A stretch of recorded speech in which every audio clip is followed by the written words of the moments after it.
Ah oui, d'accord.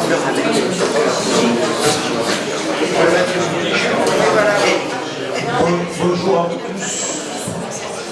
Tout d'abord, je vais demander une secrétaire ou un secrétaire de séance, comme nous sommes sur l'égalité homme-femme. Je vais demander à M. Roger Preux d'être pour commencer. Je vais passer à l'appel de Thierry Maïsa, Zan et Mbert Audrey, Dalvigo Jean-Christophe, Galibert Annick, Curé Philippe, Garcia Josepha, Graine Marcel, Jiménez Silva Eve, Nicolas Nouma, Pelé Marie-Hélène, Farah Sérapé, Munoz Dominique, Archimbaud Nicolas, Galambo Sandrine, Bouffinière, Boudet Emmanuel qui a donné pouvoir à David Roger, Carizo Vanessa, Laurent David, Agnès Delphine, Boudjema Bruno qui a donné pouvoir à Thierry Baïza, Leroy Patricia, Deleu Jean-François, Boinel Charline, Stéphane Simon, Paul-Aubin Patrick, Estrada Kabuba Lisiane,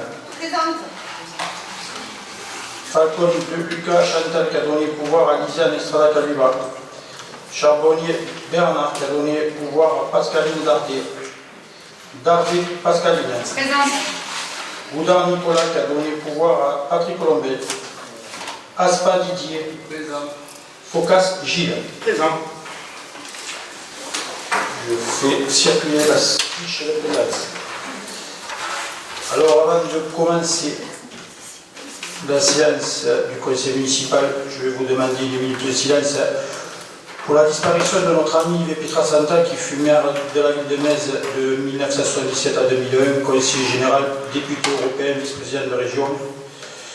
Et au prochain conseil municipal, nous vous proposerons de donner son nom à l'esplanade, et l'esplanade prendra le nom de l'esplanade Yves Pietrasanta. Je vous demande donc d'observer une minute de silence.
Je vous remercie.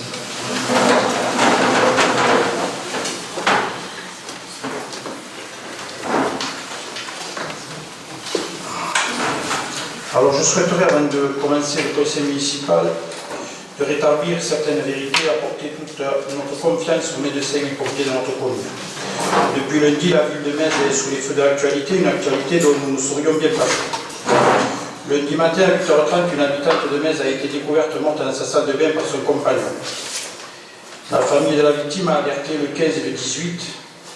Malheureusement, les deux services centralisateurs n'ont pas donné suite à évaluer le décès de la personne. Malheureusement, ni les pompiers de Metz, ni les médecins de Metz, ni l'élu de permanence n'ont été contactés. Je reçois sur mon téléphone toutes les interventions des pompiers de Metz et je n'avais aucune intervention de ce décès. À 15h30, la famille a contacté la gendarmerie qui a fait intervenir les ARS pour enfin dépêcher un médecin en fin de journée. Nous avons sur la commune une MSP, une maison de santé pluriprofessionnelle qui rassemble 50 adhérents, tous médecins généralistes, infirmiers ou spécialistes exerçant dans notre ville et soutenus par les ARS et la CPAM. L'infirmier coordinateur de la MSP, qui est aussi pompier, est joignable par les pompiers ou l'élu de permanence. Ce coordinateur est en mesure de dépêcher un médecin, mais pour cela, il faut qu'il soit au courant. Ce matin, j'ai transmis le téléphone du coordinateur de la MSP à la gendarmerie afin que ce triste événement ne se renouvelle plus sur notre commune.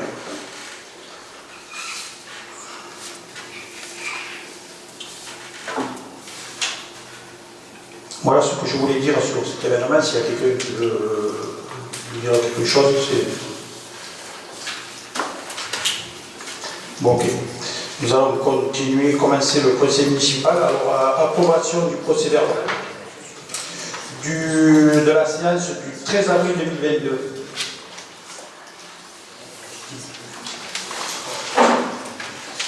Y a-t-il des questions?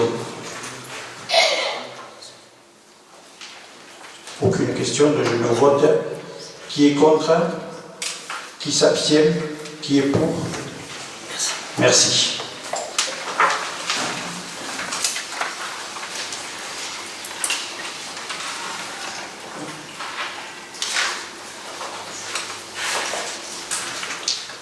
Question 3, les récapitulatifs des décisions prises par M. le maire. Alors vous avez la liste.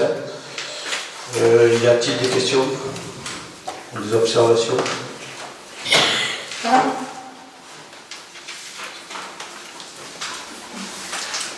Aucune?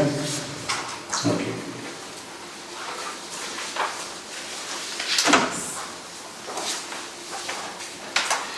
Question numéro 4, le projet de délibération, adoption du règlement intérieur du conseil municipal. Je laisse la parole à M. Séraphin Parra.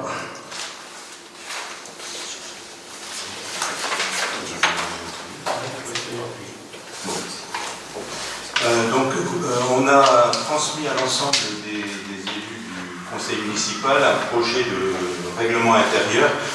En fait, on a transmis le dernier règlement intérieur qui était en vigueur. Et donc, on a obligation, donc, dès lors qu'il y a une élection d'un nouveau conseil municipal, d'élaborer un règlement intérieur dans les 6 mois suivant l'installation du conseil municipal. Sur ce projet qui avait été envoyé, donc, qui correspondait à l'ancien règlement intérieur, nous avons eu quelques remarques qui ont été pris en compte, et je vais simplement vous énumérer les points qui ont été changés par rapport au projet qui était initialement prévu, donc à l'ancien règlement intérieur. Au point 1, donc, on a indiqué que le conseil municipal se réunit selon un calendrier établi par le maire. Les séances se tiennent en salle de la République en fin d'après-midi afin de favoriser la présence des citoyens.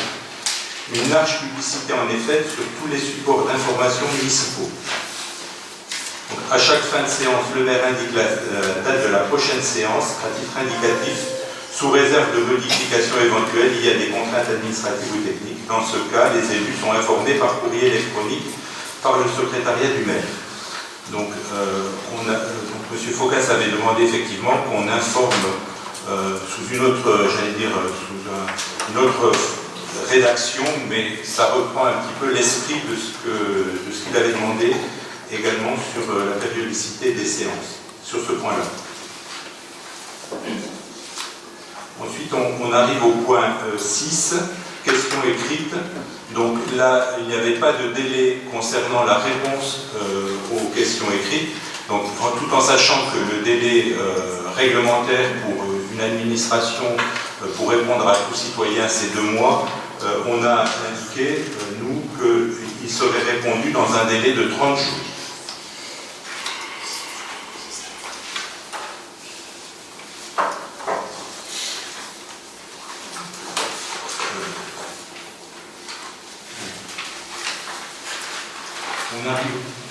On arrive au point 16, donc les séances des conseils municipaux, donc la nouvelle rédaction, c'est aucune personne, alors on parlait d'enceinte du conseil municipal qui pouvait laisser prêter à confusion, donc aucune personne autre que des membres de l'administration municipale ne peut pénétrer dans l'espace réservé aux conseillers municipaux et aux débats sans y avoir été autorisé par le président.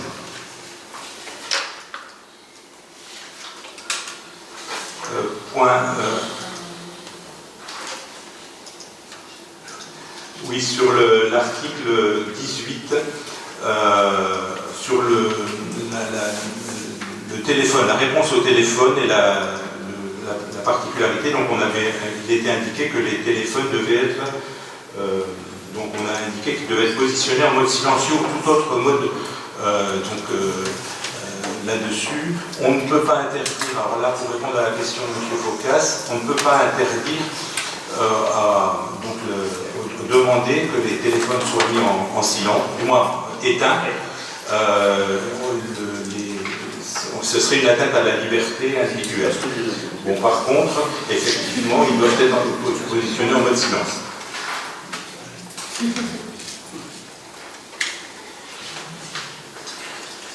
Article 20. Là, c'est simplement une formulation un peu différente. Le maire donne la parole au conseiller, peut la retirer s'il s'écarte de la question traitée ou s'il trouve le bon déroulement de la séance par des interruptions ou des attaques personnelles et si leurs propos excèdent les limites du droit de libre expression. Il s'agit des propos ayant un caractère diffamatoire ou comportant des expressions injurieuses, donc qui relèvent du pénal.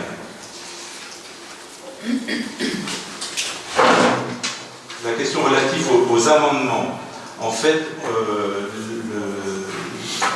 la version qui vous avait été transmise était la version originale, mais qui avait été retoquée par la préfecture en contrôle de légalité. En fait, les amendements ou contre-projets on ne peut pas donner une date limitée avant le conseil municipal. Donc, on a simplement indiqué qu'ils doivent être présentés par écrit au maire.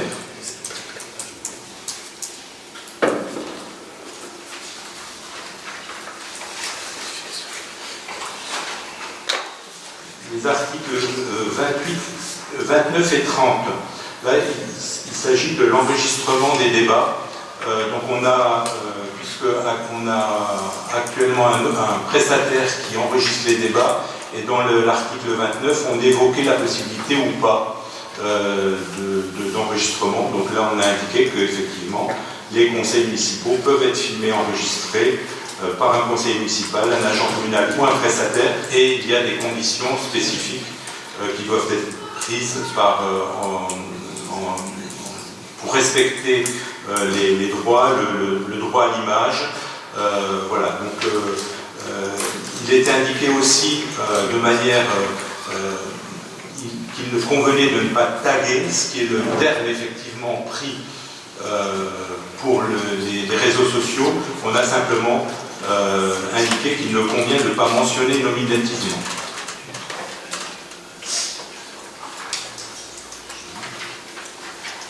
L'article 30 sur le bulletin d'information générale, donc on a sur l'ancien règlement, effectivement, il n'y avait que 2 listes en présence. Donc là, on a indiqué que chaque liste, AG pour Metz, AG pour Metz, Ensemble Couvert 2026 et Union Mézoise, dispose d'un espace qui est équitablement réparti comme suit, donc en fonction du nombre de signes typographiques.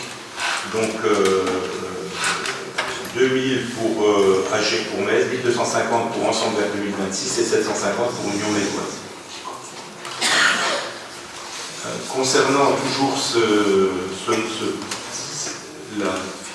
l'intervention des élus minoritaires, le droit d'information des élus minoritaires, il y avait également une question concernant le site internet de la mairie, où on a repris simplement ce qui était indiqué jusqu'à présent, à savoir que sur le site internet de la mairie et sur le site Facebook sont repris les derniers éléments. Ils sont restés la tribune qui est prévue pour les 3 listes.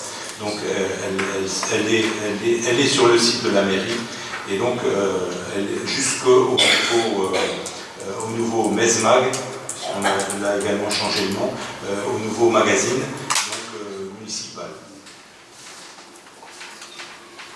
Voilà, j'en ai terminé sur le règlement intérieur, tel que les modifications auxquelles on a procédé sur le règlement intérieur. Y a-t-il des questions? Monsieur Focas.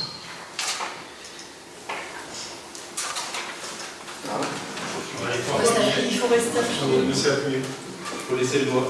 Tout le monde parle?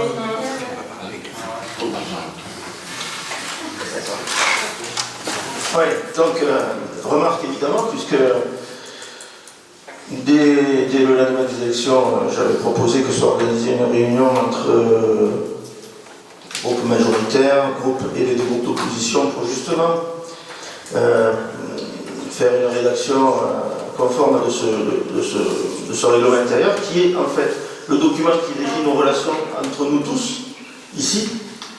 Et donc, tout le monde avait un peu fait débat dans l'apaisement, monsieur le maire.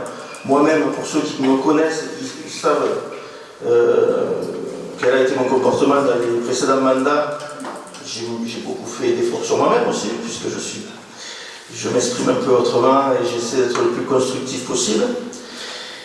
Cette réunion n'a pas eu lieu, c'est bien dommage. Nous avons reçu, et on vous en remercie, une demande de remarques sur la proposition de règlement intérieur. Donc j'ai travaillé là-dessus, j'ai pris du temps,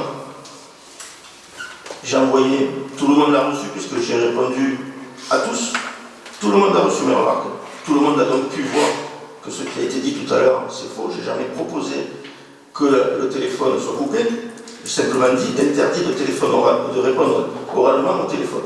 On va y revenir de toute façon. Donc, sur l'article 3, j'ai proposé que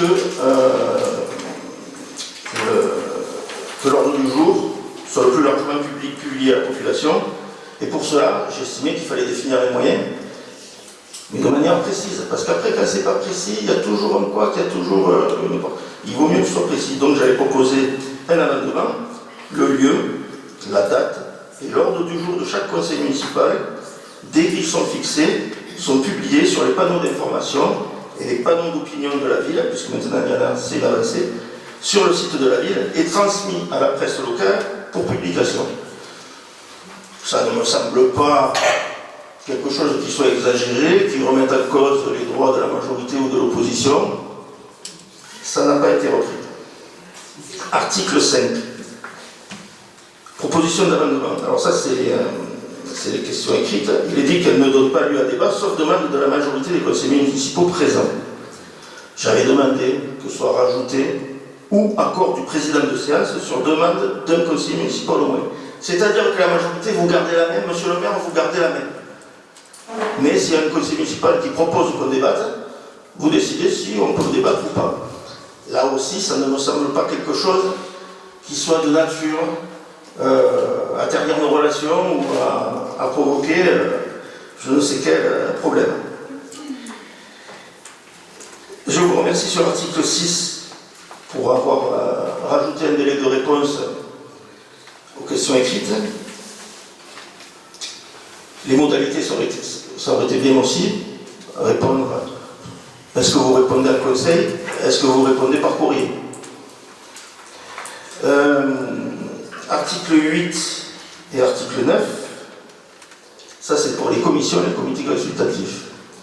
Et là, c'est quelque chose qui existait dans le règlement intérieur sous l'ère Fricou 2008-2014. D'accord? Donc je ne pense pas encore une fois que j'en demande beaucoup trop. C'est-à-dire que des comptes rendus des commissions et des comités consultatifs sont dressés dans les jours qui suivent la tenue de ceux-ci, ou de celle de ceux-ci, oui. Ils mentionnent les membres présents, les thèmes abordés et les avis donnés par ces commissions et comités. Les comptes rendus des commissions municipales et des comités consultatifs sont systématiquement adressés à leurs membres, ça me paraît la moindre des choses, et à tous les conseillers municipaux. Ce qui me semble aussi la moindre des choses, en tant qu'élu de la ville de Metz, de recevoir les comptes rendus des commissions et des comités consultatifs de la ville de Metz. Maintenant, si vous pensez que j'en demande trop, je ne suis plus de ce monde. Je pense que je ne suis plus de ce monde. Ça n'a pas été repris. Article 11, proposition d'amendement. Tant que faire se peut, la commission d'appel d'offres est informée, voire consultée, même si les planchers légaux ne sont pas atteints. Alors ça, j'avoue que là, c'est vrai, c'est un autre degré de transparence. Mais je croyais que c'était justement votre marque de fabrique.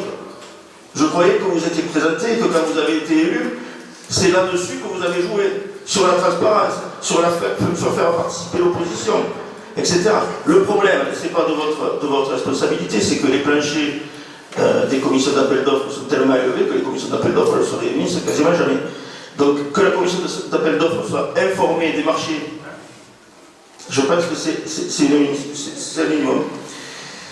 Mais là, j'accepterai que ce soit parce que c'est de l'innovation, c'est vrai que ça n'existe à très peu d'endroits, donc pas de problème là-dessus. Mais je propose quand même, c'est mon rôle, de proposer des choses, vous les acceptez ou vous ne les prenez pas. Et après, je juge, et les gens jugent. Si vous en avez accepté assez, vous pouvez me couper, pas de problème, je reprendrai la parole. Merci pour l'article 16. Et sur le terme enceinte du conseil municipal, je pense qu'effectivement il y avait quelque chose qui était assez. Qui pouvait être de nature à confusion. Et je pense que l'enceinte du conseil municipal, c'est un terme qui était vraiment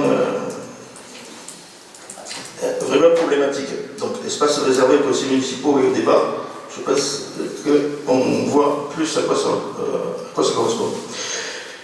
Article 18. Sur les appels, alors je vais vous lire ce que j'ai envoyé et vous pourrez juger si dans ce que j'ai écrit et le mail que vous avez tous reçu, il y a dit que je demande à ce que tous les téléphones soient éteints. Les conseillers municipaux ne doivent en aucun cas répondre à un appel vocal en cours de séance. Ça me semble la moindre des choses. En 15 ans de conseil municipal avec M. Fricou et M. Pietrasanta, jamais je n'ai vu quelqu'un répondre au téléphone oralement en séance. Malheureusement, c'est arrivé dans ce mandat déjà une fois. En tout état de cause, tout conseiller municipal qui souhaite communiquer oralement avec l'extérieur doit sortir de la salle et cela doit être notifié sur le compte rendu du conseil municipal en mentionnant l'heure de sortie et l'heure de retour de celui-ci pour des raisons de respect et de sincérité des débats. Ça ne me semble pas complètement loufoque, mais après. Article 28, proposition d'amendement par rapport au local mis à la disposition pour l'opposition. J'avais demandé à ce que la phrase suivante soit rajoutée. Le local d'opposition est entretenu et nettoyé par les services municipaux au même rythme que les autres locaux administratifs de la commune. Ça me semble, quand on signe des chartes, quand on rédige des chartes, ça me semble un minimum. Article 30. Alors là, c'est le site internet. Donc, vous avez fait le règlement pour le Menzemag, pas de problème, c'est bateau, c'est ce qu'il y avait à l'époque, grosso modo, on accepte les règles du jeu. Le site internet et la page Facebook de la ville sont considérés comme des organes de communication et donc ils rentrent sous le coup de la loi. Mais ce sont des organes qui sont dynamiques, c'est-à-dire que vous publiez journalièrement. Journalièrement, vous publiez des informations sur votre action municipale. Et donc, si vous ne sortez pas, par exemple, un an de Menzemag, eh bien l'opposition, son message, ça sera celui qui a été communiqué il y a un an. Et vous continuez à communiquer tous les jours. Ce que je veux dire par là aussi, c'est que je ne me serais pas permis de demander ça si pendant que vous-même vous étiez dans l'opposition et parce que moi j'étais un observateur à l'époque de la vie locale, vous plaigniez de cet état de fait. Et ce dont vous vous plaignez, ne me l'accorderiez pas à moi ou à l'opposition municipale de la ville. Bon, ça ne me semble pas excessif. Alors après, sur les délais, moi je propose qu'on puisse mettre quelque chose 2 fois par mois. Mais si vous pouvez juger que c'est 1 fois par trimestre, c'est pas ça. Moi c'est sur le principe. C'est quelque chose qui est dynamique. Et après, bon, j'avais fait quelques remarques à caractère général, justement, Par exemple, concernant la charte de l'élu, qu'on devait signer, mais que moi, je vous ai dit, je veux la signer, j'aurais aimé la signer. Mais jamais on m'a donné la possibilité de la signer. Votre charte, elle me plaît, votre charte que vous avez rédigée en début de mandat. Et moi, je ne l'avais pas signée, et vous ne l'avez pas soumis à signature. Mais ça, c'est un détail, c'est pas grave, ça peut être un oubli, un petit comme ça. Mais j'ai envie de la signer. J'ai envie, c'est-à-dire que mes actes, je veux les mettre en adéquation avec mes paroles. Après, j'avais mis quelques propositions sur les photos, parce que c'est vrai qu'il y a beaucoup de photos qui se font en manifestation.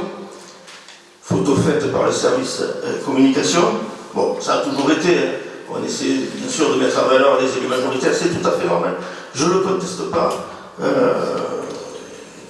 Mais, donc j'avais fait la proposition qu'éventuellement certains clichés où il y a des membres de l'opposition soient transmis à ces membres de l'opposition pour qu'eux puissent s'en servir de leur communication. Ça ne me semble pas complètement bête, dans le sens où c'est quand même tous les citoyens, ceux qui ont voté Union Maison, ceux qui ont voté MES ensemble pour 2026, mai 26 ou à chaque MES, qui paient le personnel municipal qui est au service communication. Et j'ai une autre remarque, et j'ai eu vos explications. On a un livre qui reprend mot pour mot et les photos de notre site internet. C'est-à-dire que nous payons à la mairie des personnes pour faire des articles, pour faire des photos, qui sont repris systématiquement par le Midi Libre, qui vend, c'est pas un journal gratuit, qui vend ce journal, qui vend de la publicité dans ce journal. Et ça, je trouve que ce n'est pas normal.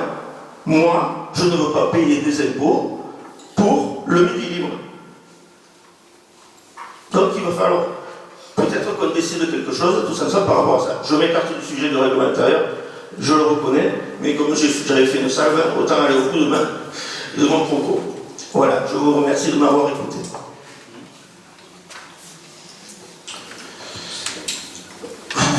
Monsieur Focas, alors je pense que nous faisons preuve quand même d'ouverture depuis le début du mandat. Alors, je ne sais pas, mais à vous entendre, j'ai l'impression que rien ne va. Je veux dire, on a fait quand même une ouverture sur tous les comités consultatifs. On a quand même donné la possibilité d'avoir du suppléant, des choses qui n'existaient pas. À la GLO, je vous ai proposé, je vous ai envoyé dans une commission qui vous intéressait la plus. Je veux dire, je ne vois pas là-dessus. Voilà.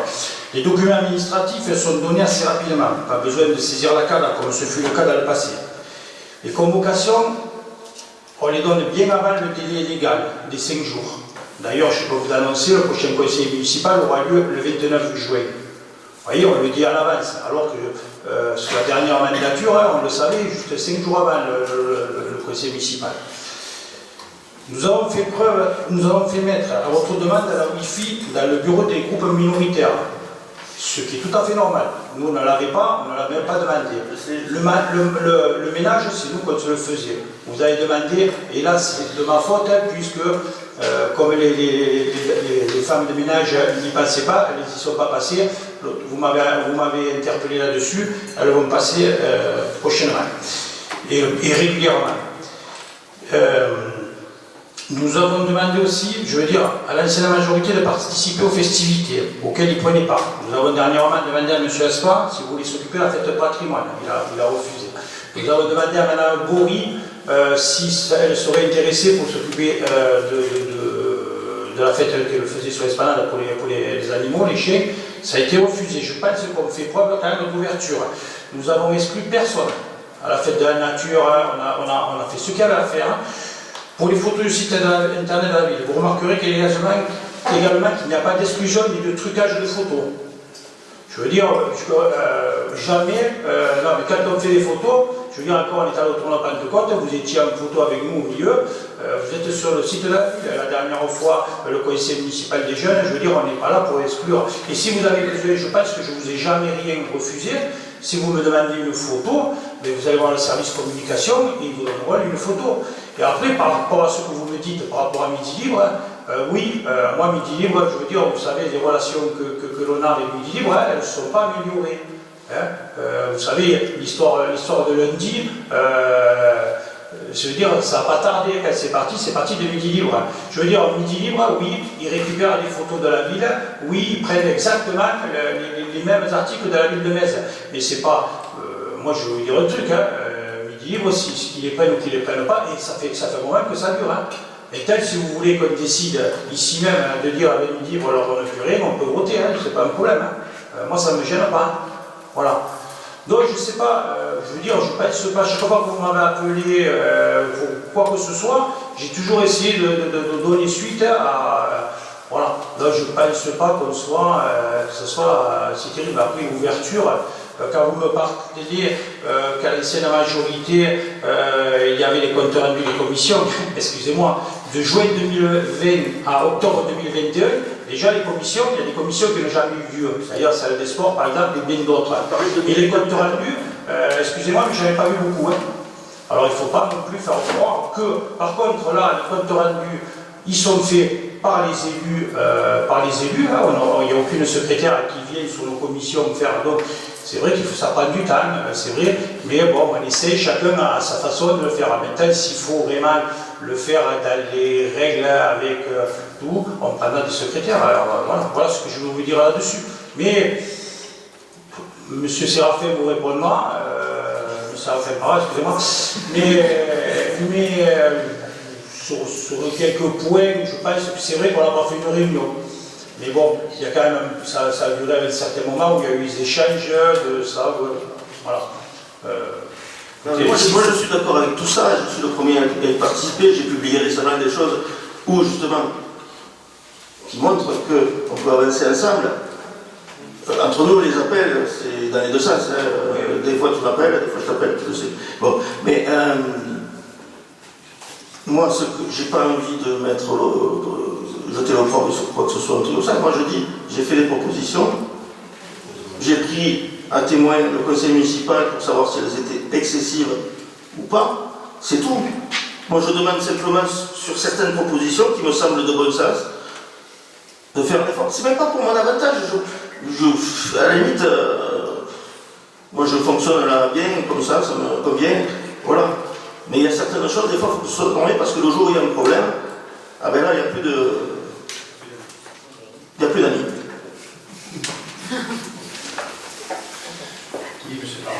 Oui, M. Focas, dans l'ensemble, elles ont été prises. Effectivement, certaines n'ont pas été retenues en la forme, d'autres ont été retenues différemment. Concernant le local, effectivement, moi je parle sur l'aspect purement juridique. Le local dans les villes de plus de 10 000 habitants est un droit pour les groupes minoritaires.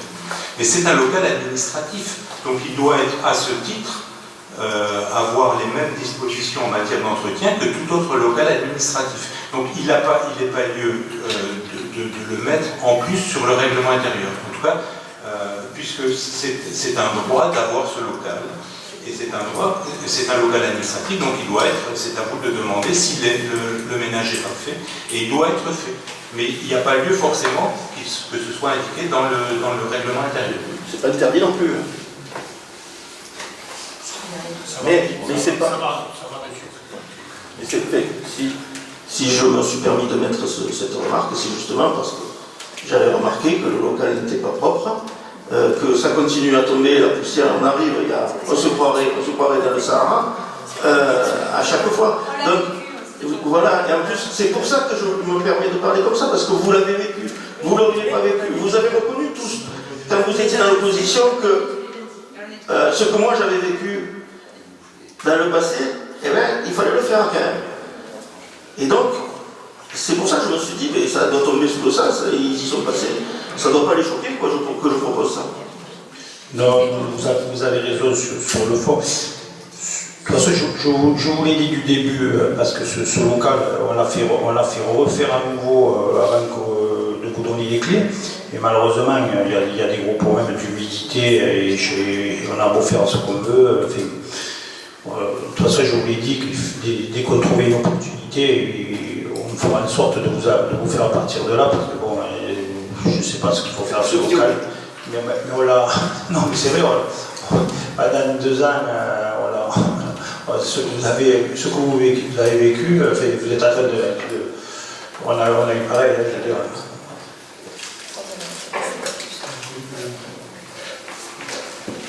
Concernant la charte d'Agir Promesse que nous avions passée en conseil municipal, il me semble qu'à la fin du conseil municipal, M. le maire vous a invité à tous les conseillers municipaux d'aller la signer en mairie. Donc peut-être que vous n'en souvenez plus, mais vous avez été invités tous à venir la signer en mairie. En tout cas, je pense que la plupart l'ont signée, donc vous pouvez venir quand vous voulez. La mairie est ouverte et vous venez la signer, ce sera avec plaisir. Concernant aussi le téléphone, je vais revenir dessus. Là aujourd'hui, vous voyez, je suis élue de permanence, donc mon téléphone est allumé. Si je dois répondre, je répondrai. Parce que s'il y a une urgence, il faut absolument répondre à cette urgence. La fois où Mme Albert a répondu au téléphone, elle était élue de permanence. Ensuite, concernant le site internet, sortir de la salle. Elle était sortie ce jour-là. Concernant le site internet de la ville, les articles journaliers dont vous parlez, ce sont des articles qui relatent ce qui se passe dans la ville de Metz. Ce n'est pas des articles comme ils pouvaient être utilisés par l'ancienne majorité pour faire campagne électorale. Il y a quand même une sacrée différence. Oui, mais c'est considéré par la loi comme des communications générales. Ce n'est pas considéré par la loi comme des communications. Les communications sont généralistes sur ce qui se passe sur la commune de Metz. Oui, Monsieur Focas, quand vous êtes sur un événement où vous êtes présent, vous êtes sur les photos et vous êtes là. Vous n'êtes pas coupé. Je vous enverrai les références juridiques. Avec un plaisir.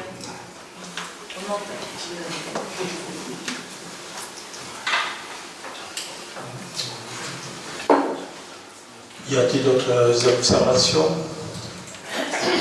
Bon, on va passer au vote. Qui est contre? Qui s'abstient? Qui est pour?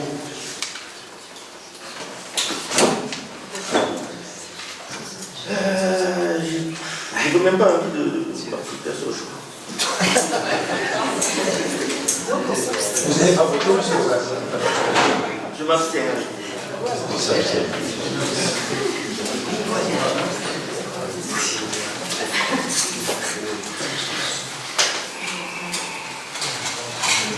Alors, question numéro 5, le droit à la formation des élus, et je passe la parole à Delphine Magnet. Bonsoir.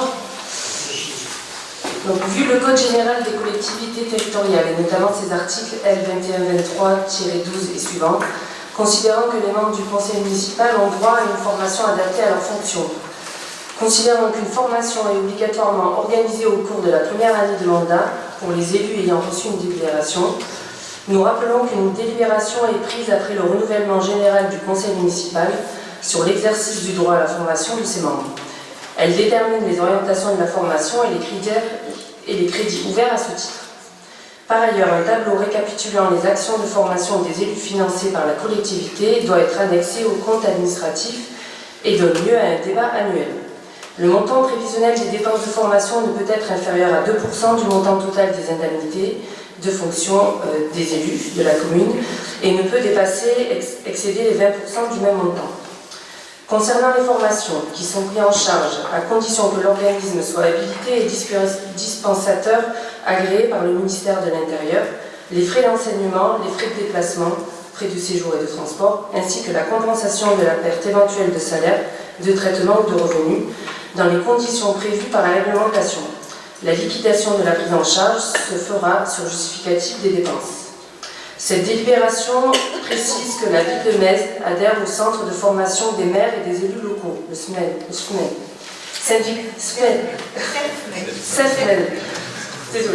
Syndicat mixte qui organise des sessions de formation des élus locaux de l'Hérault afin de les informer et de les accompagner dans la gestion quotidienne de leur collectivité. La collectivité verse chaque année à cet établissement public une cotisation fixée en fonction du nombre d'habitants. Donc pour 2022, le montant de cette cotisation s'élève à 6 611,94 €. Nous proposons au conseil municipal de valider les orientations suivantes en matière de formation.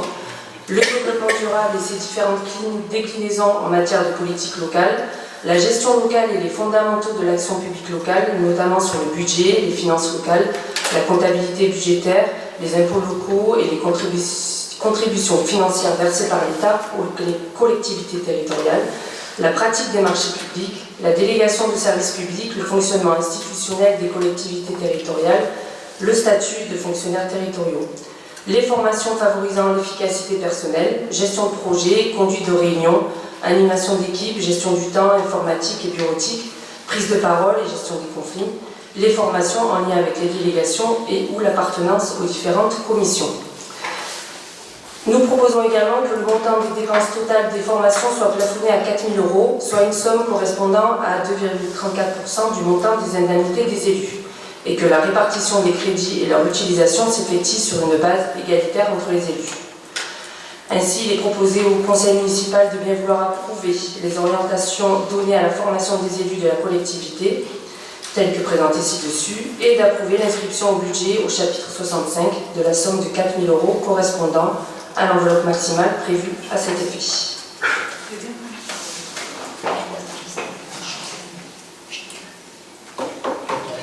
Y a-t-il des questions? Tu veux poser? Madame Imbert. Merci, monsieur le maire. Donc je vous invite en tant que vice-présidente du CEFMEL à vous inscrire sur ce genre de formation. Elles ont lieu un peu partout sur le territoire, sur des thématiques bien différentes. Ça vous permet d'avoir une formation avec tout ce que regroupe la vie d'un élu et également aussi de rencontrer d'autres élus, de pouvoir échanger avec eux. Voilà, donc vous verrez un calendrier qui vous sera proposé chaque trimestre environ avec de nombreuses formations qui sont destinées aux élus locaux. Et le fait d'y participer va vous apprendre un grand nombre de connaissances manquantes ou éventuellement de parfaire vos connaissances. Voilà. Je ne participerai pas au vote sur ce sujet. Des observations, questions? Aucune. Alors je me vote. Qui est contre? Qui s'abstient? Qui est pour? Merci.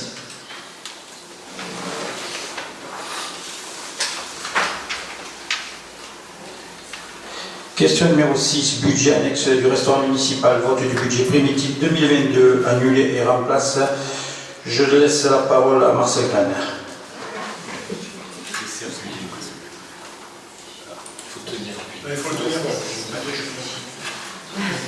Il faut appuyer tout le temps. Merci. Question 6. Il s'agit du budget annexe du restaurant municipal et donc le vote du budget primitif 2022 qu'il annule et remplace celui que nous avions voté à la dernière fois. En effet, suite à une erreur de saisie des montants totaux des sections de fonctionnement et d'investissement sur la délibération du budget 2022 du restaurant municipal présenté en conseil municipal le 13 avril 2022, il s'agit maintenant de soumettre à l'Assemblée la délibération corrigée afin d'être conforme à la maquette budgétaire et à l'alias L14, dont vous étiez tous destinataires, le détail des chapitres présentés restant inchangé. Donc en section de fonctionnement, les dépenses s'élèvent à 1 428 912 €, les recettes, même montant. En section d'investissement, les dépenses à 119 582 € et les recettes ont le même montant. Bon, je ne vais pas vous détailler les dépenses de fonctionnement et les recettes de fonctionnement de cette délibération qui vous avaient été déjà soumises donc le 13 avril.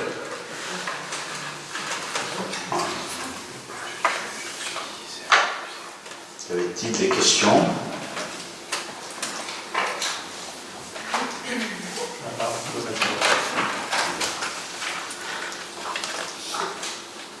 Alors je demande à qui est contre, qui s'abstient, qui est pour. Merci. Alors, question 7. Au vu des... Il s'agit sur le budget principal de voter une décision modificative, la décision modificative numéro 1. Alors, au vu des opérations spécifiques liées aux cessions, il convient d'inscrire au chapitre 024, produit de cession d'immobilisation, un montant prévisionnel de prix de cession. Ce chapitre budgétaire est sans exécution. En effet, l'émission des titres de recettes sur les comptes 775, opérations réelles, 776 et 192, entraîne l'ouverture automatique des crédits en dépenses et en recettes. Le budget prévisionnel 2022 est donc modifié comme suit. En section de fonctionnement, en dépenses, moins 3 000 €. Donc, au chapitre 023, virement à la section d'investissement, diminuer le compte 023, virement à la section d'investissement de 3 000 €. En recettes, moins 3 000 €. Donc, au chapitre 77, produit exceptionnel, il s'agit donc de diminuer le compte 775, produit des cessions d'immobilisation de 3 000 €. En section d'investissement, en recettes, aucune modification, 0 €. Il s'agit de diminuer le compte 021, virement de la section de fonctionnement de 3 000 €. Et au chapitre 24, produit de cession, d'augmenter le compte 024, produit de cession de 3 000 €. Donc, le projet de DM numéro 1, le détail est joint en annexe, s'établit à 3 000 € en dépenses et recettes de fonctionnement et 0 € en recettes d'investissement. Compte tenu de ces éléments, le budget 2022, c'est-à-dire budget primitif et décision modificative, s'élève en dépenses et en recettes à 16 745 917 € en section de fonctionnement et à 6 850 975 € en section d'investissement. Et je vous demande de bien vouloir approuver la décision modificative numéro 1 du budget principal. Qui est contre? Qui s'abstient? Qui est pour? Merci.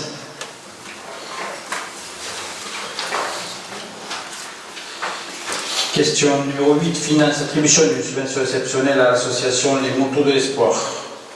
L'association Les Motos de l'Espoir a pour but de récolter des fonds afin d'aider des enfants et adolescents en situation de handicap à se développer le plus harmonieusement possible.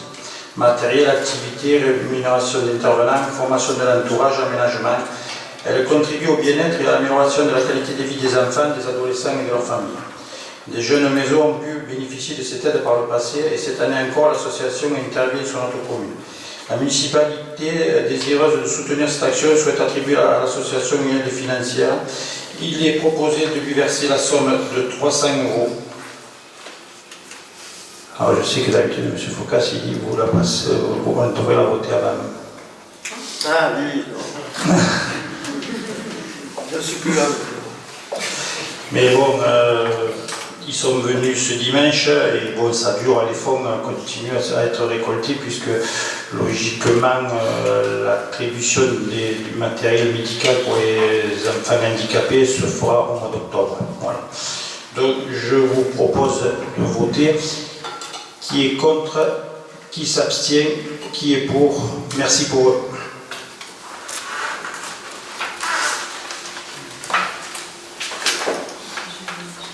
La question numéro 9, ressources humaines, modification du tableau des effectifs, et je laisse la parole à Séraphin Parra. Alors, tout comme ce qui a été présenté au conseil municipal du 13 avril, donc il s'agit à nouveau d'un toilettage du tableau des effectifs. Donc, le comité technique a donné son avis en date du 12 avril. Et en ce qui concerne l'actualisation, elle concerne essentiellement pour les suppressions des départs à la retraite, des postes laissés vacants au tableau des effectifs, des postes de personnel qui ont été promus. Donc vous avez le listing, je vais vous faire l'économie de la lecture de tous les cadres d'emploi. Simplement peut-être un point en ce qui concerne les créations de postes. Donc au budget général, donc un poste d'attaché à temps complet, un poste d'adjoint d'animation principale à temps complet, un poste d'adjoint principal de deuxième classe à temps complet également. Donc en ce qui concerne le poste d'attaché, il s'agit du recrutement du manager commerce. En ce qui concerne les postes d'adjoint technique principal et d'animation principale, pour le poste d'animation principale, il s'agit d'un avancement de grade Et pour le poste d'adjoint technique principal, il s'agit de l'intégration d'un agent.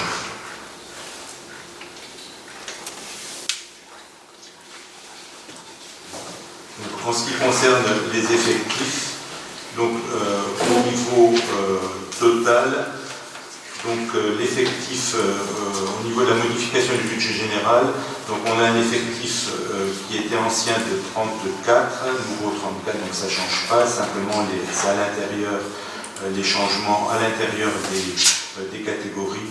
Donc voilà, s'il y a des questions, peut-être répondre aux questions, on ne va pas prendre dans le détail. Oui, y a-t-il des questions?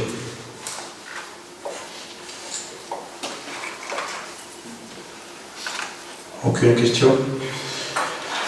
Donc, je vous demande d'approuver la modification du tableau des effectifs exposés et de nous donner, donc, pour signer les documents nécessaires à la mise en œuvre de cette libération. Il peut dire que les crédits nécessaires à la rémunération et aux charges des agents nommés dans des emplois seront inscrits au budget chapitre 12.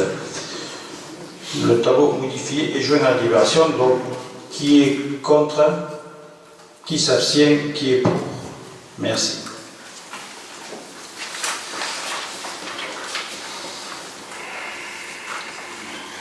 Question numéro 10. Ressources humaines, création d'un comité social territorial commun entre la ville de Metz et son CCAS, établissement public rattaché. Je laisse la parole à M. Séraphin Parra.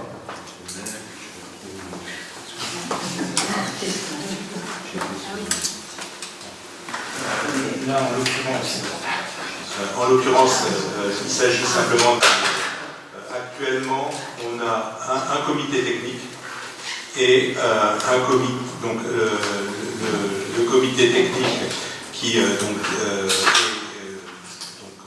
interrogé sur l'ensemble des suppressions de postes et des créations de postes en termes d'information, et le comité d'hygiène et de sécurité et des conditions de travail qui traite de toutes les conditions de travail et de tout ce qui est les risques psychosociaux concernant les agents de la collectivité.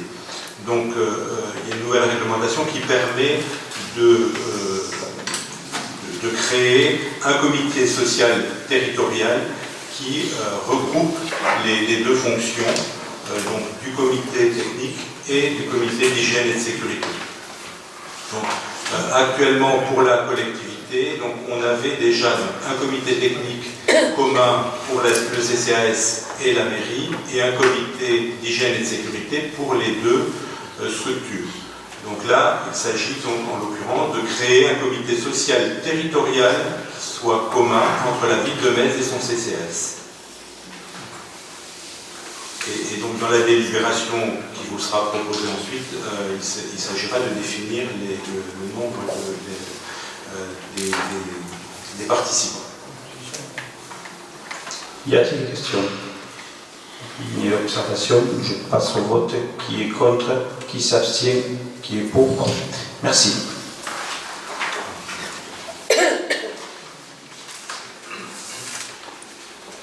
Question numéro 11. Ressources humaines, composition et organisation du comité social territorial commun. Donc là, effectivement, maintenant, donc on passe sur la composition. Donc le nombre de représentants titulaires du personnel. On pourrait effectivement, compte tenu de l'effectif de la collectivité, entre 4 et 6 membres titulaires du personnel. Donc actuellement ils sont 6. On a décidé donc de garder la même représentativité tout en précisant que les élections professionnelles doivent avoir lieu en fin d'année, en décembre. Donc on applique le paritarisme numérique en fixant un nombre de représentants de la collectivité, de l'établissement, égal à celui des représentants titulaires du personnel. Donc ce nombre est fixé à 6 pour les représentants titulaires et en nombre égal pour les représentants suppléants.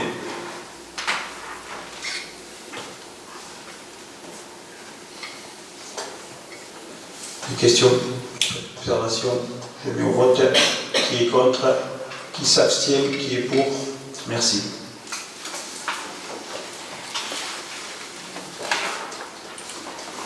Question numéro 12. CCAS, désignation de délégué du conseil municipal au conseil d'administration du CCAS en remplacement de délégué démissionnaire. Je rappelle que le 17 décembre 2021, l'Assemblée délibérante avait élu les représentants de la commune pour siéger au conseil d'administration du CCAS. Parmi ces élus, M. Bernard Charbonnier a fait part par courrier du 20 avril 2022 de sa démission de ce conseil d'administration pour des raisons professionnelles. Il convient donc de le remplacer. Et conformément à l'article R123.9 du Code de l'action sociale et des familles, le siège vacant est pourvu par un conseiller municipal de la liste qui a obtenu ce siège. Il est choisi dans l'ordre de représentation de la liste. Lorsque la liste ne comporte plus de nom, le siège vacant est pourvu par le candidat de celle des autres listes qui a obtenu le plus grand nombre de voix lors des élections municipales. En l'occurrence, la liste présentée par Ensemble 2026 ne comportait que le seul nom de M. Charbonnier. Le siège vacant revient donc à Mme Leroy, dernière de la liste présentée par le groupe des élus à Giacomez. Il est demandé au conseil municipal de prendre acte de la décision de Mme Leroy au conseil d'administration du CCAS. Y a-t-il des questions ou des observations?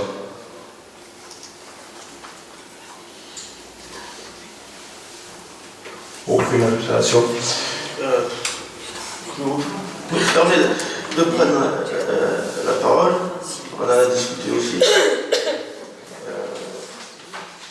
Ça ne me semble ni l'esprit du législateur quand il a voté cette loi, puisque s'il nous impose pour désigner dans les organes une élection à la proportionnelle, c'est qu'il veut que l'opposition soit présente.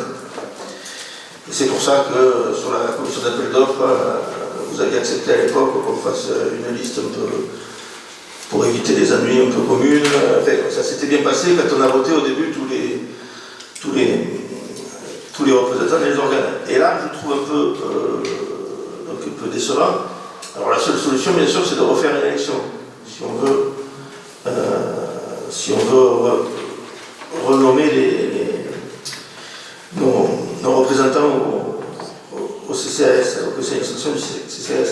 Je pense que ça serait utile, parce que sinon, encore une fois, on est un peu en décalage, on serait un peu en décalage avec l'esprit de ce que vous nous avez présenté et des souhaits, je crois, des 33 personnes qui sont autour de cette table. La représentation de... Et moi, franchement, ça ne m'intéresse pas, donc je ne parle pas pour moi. Hein, je veux dire, j'avais voté pour M. Charbonnier, pourtant, je veux dire, j'ai pas avec la liste Ensemble 2026, je n'ai pas les meilleurs... Sur des relations humaines, oui. Dans des relations humaines, oui, mais sur ce que je défends, c'est pas du tout ça. Mais j'avais estimé que c'était normal qu'un représentant de l'opposition soit présent dans ce genre d'organe qui dépend de la mairie. Voilà. Je suis entièrement d'accord avec vous, M. Foucault. Mais est-ce que, que je sache, quand on a fait les listes, on a demandé qu'il y ait des noms. La liste Ensemble 2026 a proposé que M. Charbonnier. Est-ce que sur cette liste-là aussi, il y a des gens qui auraient été partants? Madame Estrada. Oui, effectivement, on n'était que 7, donc on a donné essentiellement un nom par commission. Et Bernard Charbonnier semblait l'élu le plus à même pour nous représenter. Maintenant, on a Pascaline Dardet qui serait intéressée pour remplacer Bernard Charbonnier. Voilà, donc nous faisons la proposition de mettre Pascaline Dardet à la place de Bernard Charbonnier.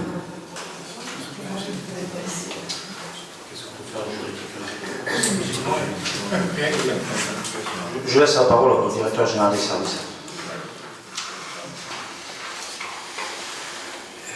Effectivement, toutes ces élections aux organes divers de la collectivité, associés à la collectivité, dont le CCAS, leur mode d'élection répond à des règlements particuliers, précis.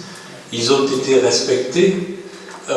Aujourd'hui, le maire vous indique la réglementation particulière à observer lorsqu'il y a une démission.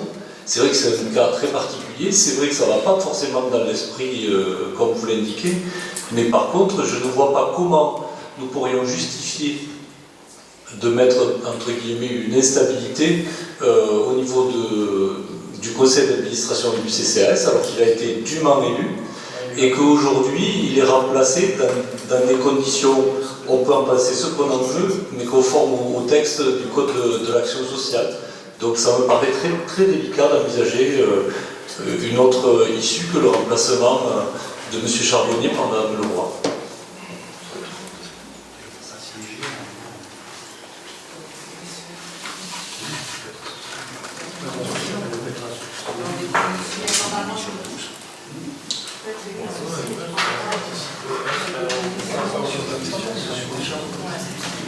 Mais si vous proposez les 80 personnes de la majorité sur une nouvelle élection, qu'ensemble propose quelqu'un, il n'y a pas d'instabilité. Il n'y a pas d'instabilité pour moi. Après, vous n'êtes pas obligé, donc on le sait, il n'y a pas de problème, vous n'êtes pas obligé. Et puis en plus, ça ne m'intéresse pas. Donc, disons que le souci, c'est un souci juridique, c'est rentrer directement quelqu'un qui ne répondrait pas à l'article qu'on a cité, ça rend illégal le conseil d'administration du CCAS, donc c'est pas le but. Et la seule manière de refaire une élection, c'est que tout le monde démissionne et ça laisse le CCAS sans conseil d'administration pendant un certain temps. Puisque le conseil d'administration du CCAS, il est élu sur des choses très précises, avec des convocations, avec un délai, etc. Donc l'instabilité, elle sera là. Ce qui est possible par contre, ce qu'on a évoqué, c'est que Mme Dardet soit associée aux commissions du CCAS et puisse travailler. Mais en aucun cas, elle aura le droit de vote au niveau du conseil d'administration du CCAS. Par contre, elle peut être associée, on a dit à l'ensemble des commissions, ça ne rend pas illégal les délibérations. Je pense que c'est la bonne formule. Oui, en plus ce qui se passe là, c'est qu'on est obligé, le conseil le CCAS va se réunir la semaine prochaine par rapport aux 1607 heures. On est obligé, à la fin du mois, au prochain conseil, on va passer les 1607 heures. Donc là, on est à l'obligation. Alors moi, ce que je propose, si vous voulez, c'est que Mme Dardet se rapproche de Mme Galibert, justement pour que l'on puisse travailler en collaboration sur le CCAS, et après, on avisera le devoir de trouver une solution, justement, pour que Mme Dardet puisse intégrer le CCAS et soit au courant finalement de tout ce qui se passe. Voilà. Moi, ce que je peux vous proposer ça actuellement. Voilà. Parce que là, on est obligé, c'est pour ça qu'on fait un conseil le 29, on est obligé aussi de faire le conseil d'administration du CCAS, je vous dis justement pour passer les 1607 ans. Voilà. Donc on ne peut pas se permettre là, dans l'immédiat, de relancer le vote comme ça. Voilà ce que je peux vous proposer.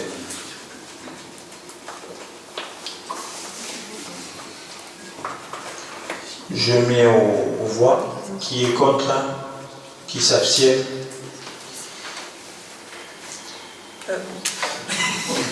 Qui est pour? Merci.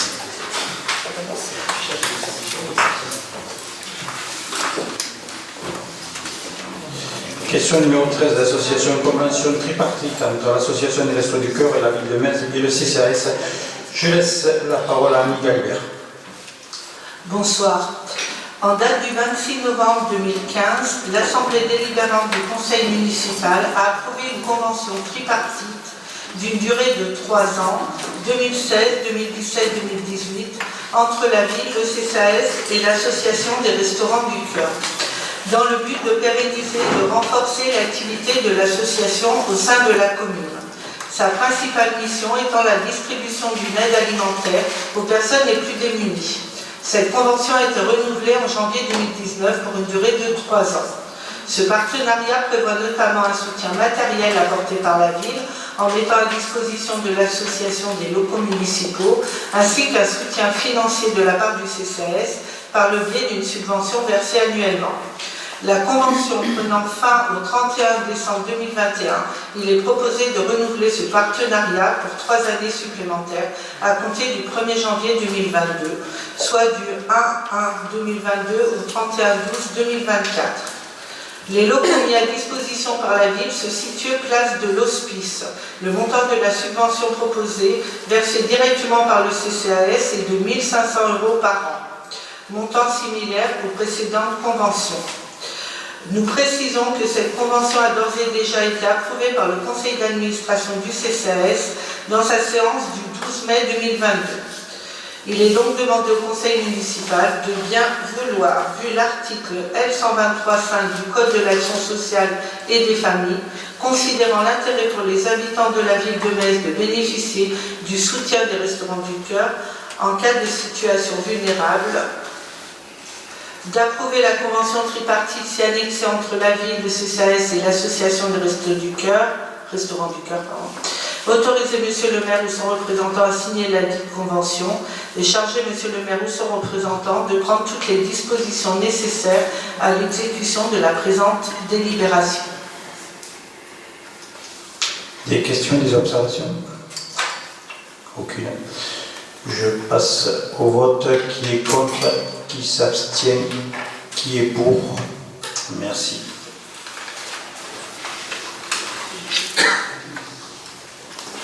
Question 14. Commission consultative des services publics locaux. La composition, je laisse la parole à Marcel Klein.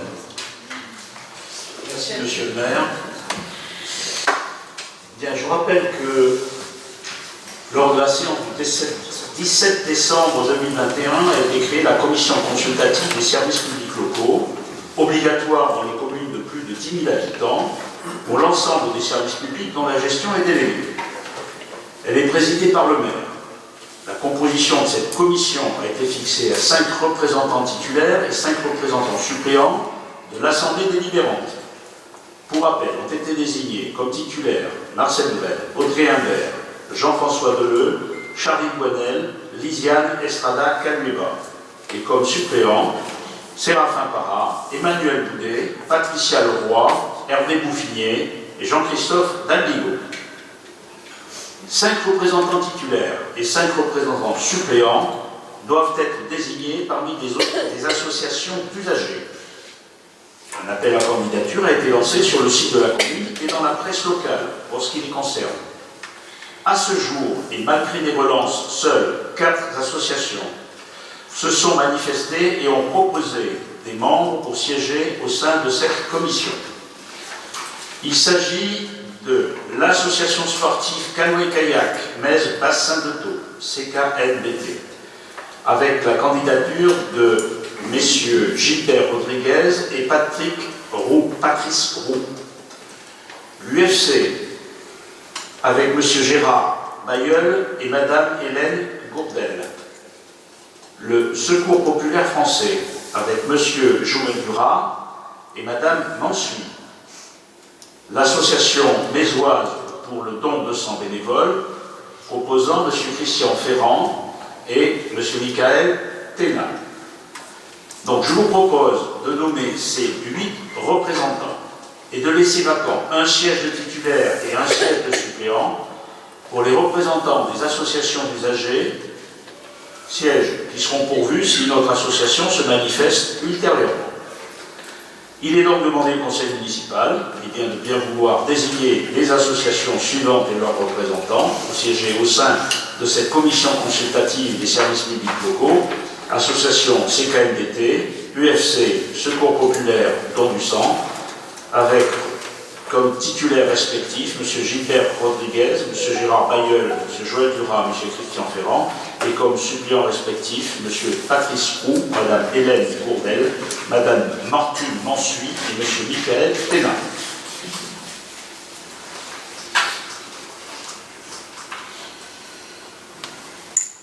Y a-t-il des questions et des observations?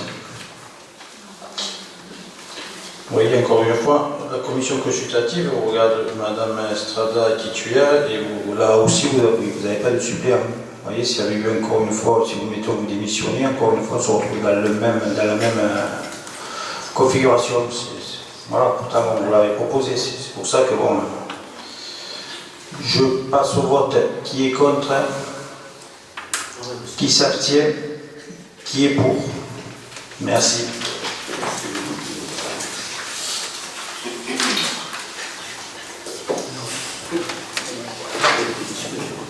Question 15, délégation de service public, aire de stationnement des campings carrossiers skiers, rapport 2021, et je laisse la parole à Marcel Klein.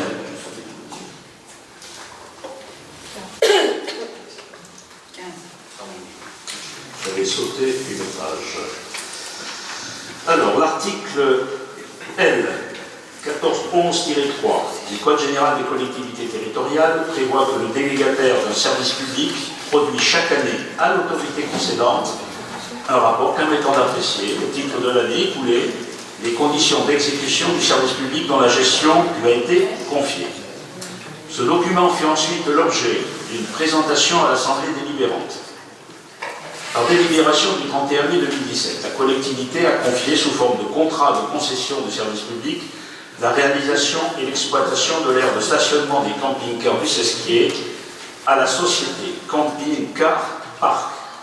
Celle-ci a transmis son rapport d'activité pour l'année 2021 et il est donc proposé au conseil municipal de bien vouloir prendre acte de la communication du rapport d'activité 2021 joint en annexe. Alors, ce faisant, et avant de passer au vote, pratiquement les deux dernières pages utiles de ce rapport donnent des indications pertinentes sur l'évolution du chiffre d'affaires de l'aire de Mel et précise que l'objectif fixé en 2021 d'atteindre les 62 000 € a été atteint. Que cette aire est classée en 8e position sur l'ensemble des aires du réseau, qui en compte plus de 300 au niveau de son nombre de nuits, et qu'elle est aussi en 11e position pour son ratio financier à l'emplacement, ce qui est souligné comme étant une très belle performance. Un point significatif identifié est la répartition des nuits sur l'ensemble de l'année, avec une avant et une après-saison, c'est-à-dire janvier à avril et octobre à décembre, représentant 52% de l'activité annuelle en termes de nuits. Concernant la clientèle, il est fait observer que la part de la clientèle allemande et belge est importante, qu'elle représente près de 51% de la clientèle étrangère totale. Que 92% des clients viennent du réseau, car ils avaient déjà la carte passe-étape à leur arrivée, et que les clients apprécient l'aire et son environnement, car ils lui attribuent la note de 3,8 sur les différents réseaux. Et il conclut en ces termes, ces différents paramètres permettent d'espérer une augmentation de 800 nuits supplémentaires pour l'année 2022. Aussi, il semble envisageable d'anticiper un chiffre d'affaires de 125 000 € pour l'année 2022. Voilà le commentaire qui était nécessaire de faire.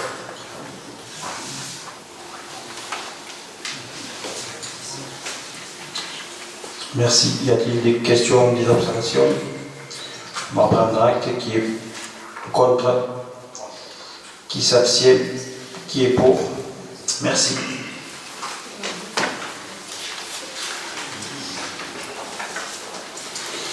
Question numéro 16, environnement. Approbation de la convention avec l'ARDAM pour la mise en place d'une aire de compostage partagée au quartier Frédéric Mistral. Et je laisse la parole à Marie-Hélène Pellet. Merci Monsieur le maire et bonsoir à tous. Donc, dans le cadre de sa politique de développement durable et de gestion de l'environnement, la ville de Metz a souhaité s'associer avec l'ARDAM pour mettre en place une aire de compostage partagée dans le quartier de la résidence Frédéric Mistral. L'ARDAM encadre en effet une formation professionnelle d'agent polyvalent de gestion et de valorisation des déchets. Dans le cadre de cette formation, un module est dédié à la fabrication d'une aire de compostage partagée qui sera installée à proximité des habitants pour valoriser leurs biodéchets. La ville prendra en charge la fourniture du matériel pour un montant total de 529,26 €. Les modalités de ce partenariat sont indiquées dans la convention jointe en annexe. Il est donc proposé à l'Assemblée délibérante de bien vouloir approuver la mise en œuvre de ce projet, approuver les termes de la convention liant la ville à l'ARDAM, dire que les crédits sont inscrits au chapitre 011, article 60 632, autoriser Monsieur le maire ou son représentant à signer la convention et tout document relatif à ce dossier. Y a-t-il des questions ou des observations? Aucune. Qui est contre? Qui s'abstient? Qui est pour? Merci.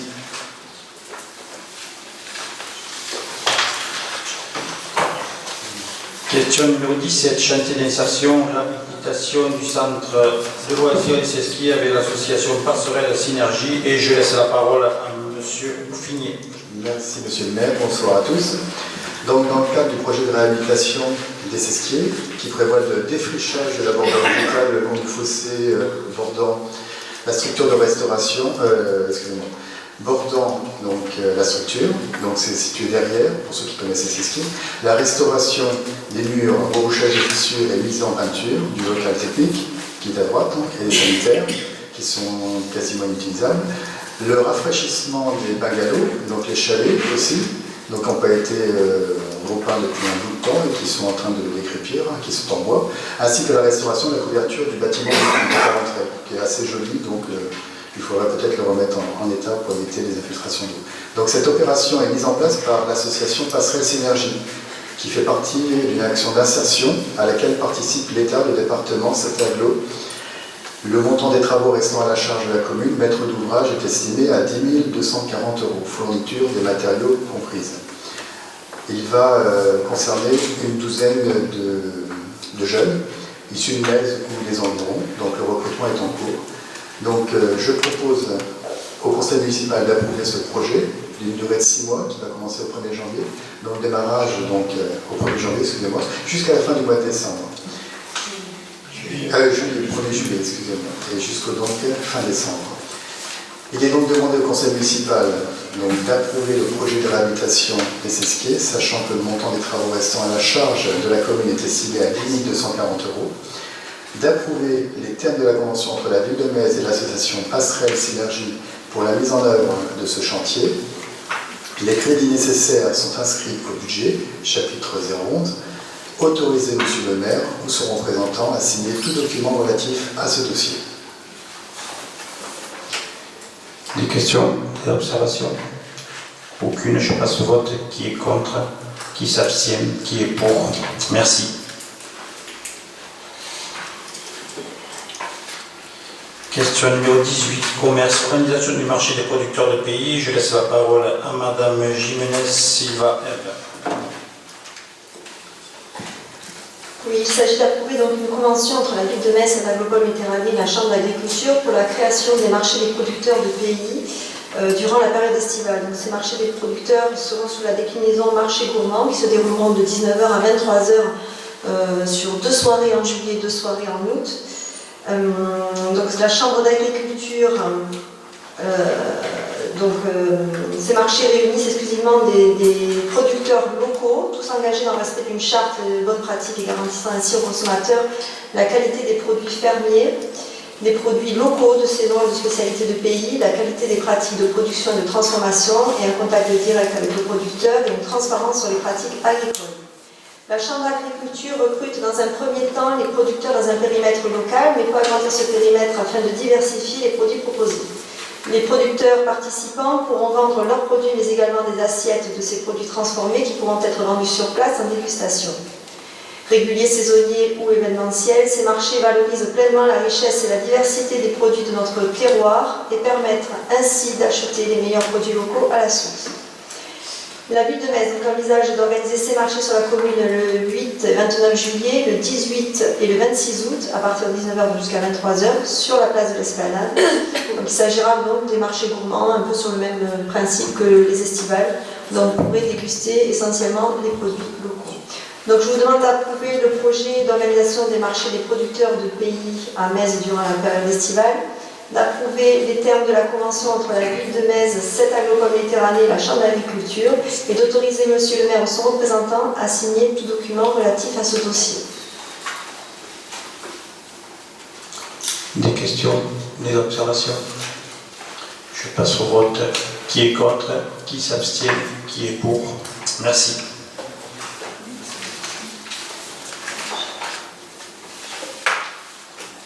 Mobilité, question numéro 19, mobilité convention de box à vélo sécurisée par cette Agricole Méditerranée à la ville de Metz, et je vais laisser la parole à Audrey. Merci Monsieur le maire. Donc c'est une convention, je ne la lirai pas, je suppose que vous en avez tous pris connaissance. Vous avez peut-être remarqué qu'il y a eu des box à vélo qui ont été positionnés à côté du port, après de la navette, pour qu'on puisse disposer des vélos à l'intérieur. Ce sont des cages à vélos qui pourront accueillir 4 vélos. Vous pouvez les faire avec un cadenas ou tout simplement avec votre ancrage à vélo. C'est une des premiers dispositifs que la ville de Metz va positionner, puisqu'il y en a d'autres qui vont arriver toutes positionnées un petit peu partout sur la ville. Donc là, c'est une bonne entente avec cette agropole. Voilà, donc à ce titre, la ville de Metz a demandé l'installation de 4 stationnements à vélo à la SAM, qui bien entendu a répondu favorablement à cette demande. Et donc on vous propose d'approuver la convention que nous avons signée entre cette agropole et la ville de Metz.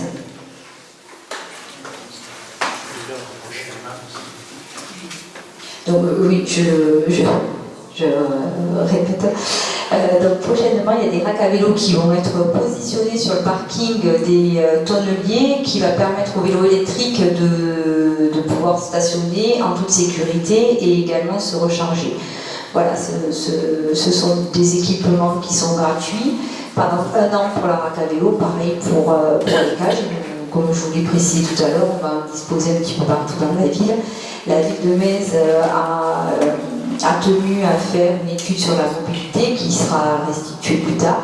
Et donc dans ce cadre-là, nous en disposerons là où les études nous demanderont, et en concertation avec différents quartiers et différents parkings également de la ville.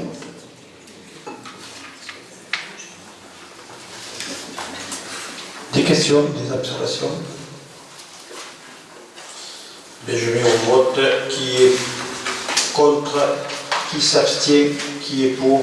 Merci.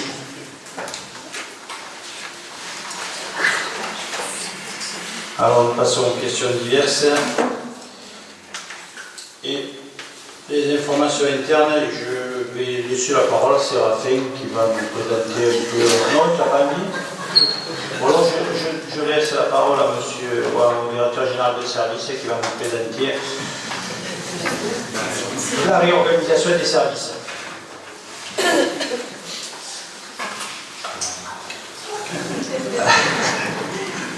Bon, vous avez eu en pièce jointe à la convocation du Conseil un document qui synthétise un petit peu à la fois la démarche de réorganisation des services, un petit peu aussi les attentes de l'autorité territoriale vis-à-vis des services municipaux ainsi que l'approche RH de la collectivité.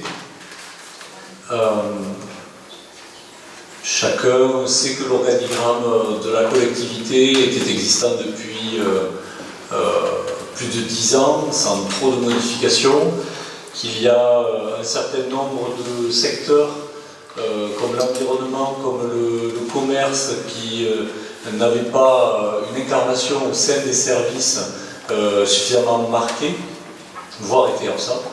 Il y avait aussi la volonté donc d'essayer de traduire un petit peu une nouvelle dynamique via une nouvelle organisation, et également en même temps au niveau individuel d'essayer de prendre en compte la réintégration d'un certain nombre d'agents qui reviennent de maladies depuis pas mal de temps, et également de favoriser des souhaits de mobilité interne qui peuvent redynamiser et des parcours professionnels et des équipes plus largement.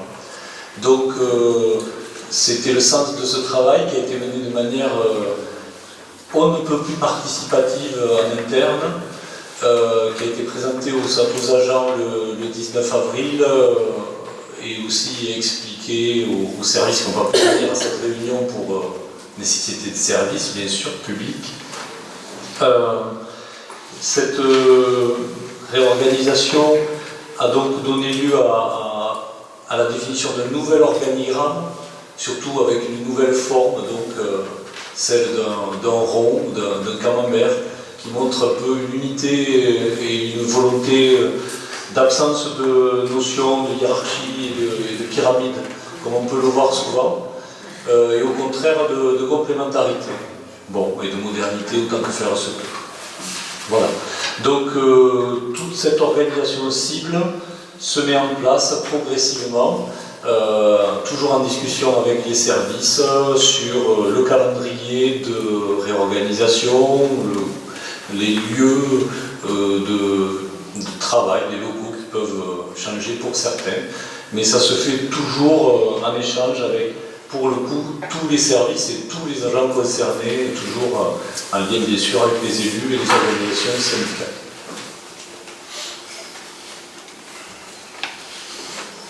Oui, d'ailleurs, à ce sujet, je tenais à remercier M. Kerr, Mme Biller et les services, et bien sûr Séraphin Para, qui ont fait un travail extraordinaire pour travailler en collaboration aussi avec les syndicats. En tout cas, ça demandait depuis 6 mois un très très gros travail qu'on va finaliser en plus avec les 1607 heures. Et je sais que ça demande un travail au quotidien. En tout cas, merci. Séraphin, tu veux rajouter quelque chose? Non, je pense que j'interviendrai un peu plus longuement lors du prochain conseil municipal pour les 1607 heures. Y a-t-il des observations? Alors je vais passer à la question diverse de la seconde, c'est le plan d'action pour l'égalité des femmes et des hommes et la lutte contre les stéréotypes de genre dans la vie locale, et je lui laisse la parole à Delphine Aguilin. Merci. Donc en tant que référente sur l'égalité des femmes et des hommes, j'ai pu établir donc un plan d'action au niveau local sur l'égalité des femmes et des hommes, la lutte contre les stéréotypes de genre dans la vie locale. Je pense que vous en avez pris connaissance, ou est-ce que je le lis en totalité? Vous y trouverez donc les 3 orientations principaux et les axes principaux pour affirmer l'égalité professionnelle, développer une culture de l'égalité, favoriser l'égalité dans nos politiques publiques. Pour chaque année, le plan d'action accordera donc une importance particulière à l'évaluation des actions mises en place et fera l'objet d'un bilan en conseil municipal. Et a pour objectif donc de créer une semaine de l'égalité en lien aussi avec les autres villes du bassin de Thau, puisque c'est une action qui est faite avec 7 agricolopoles et les autres villes du bassin de Thau. Et nous débuterons donc une première action qui sera menée sur Metz avec le lancement donc de cette semaine de l'égalité sur fin septembre, et ensuite la semaine de l'égalité sur le mois de novembre. J'ai pu aussi relever des actions qui étaient déjà tracées dans le cadre de l'égalité femmes-hommes. Donc il suffit juste de les communiquer et de les diffuser pour montrer aussi que ce thème-là avait déjà été établi. Une charte a été signée en juillet 2021, charte européenne sur l'égalité des femmes et des hommes, donc ça en est la continuité et le suivi de cette charte. Donc je vous ai adressé également les différentes actions qui seront menées et qui ont été menées et qui sont en train d'être en cours sur les différents services et domaines dans la vie locale. Voilà, si vous avez des remarques, des observations, je suis à votre écoute.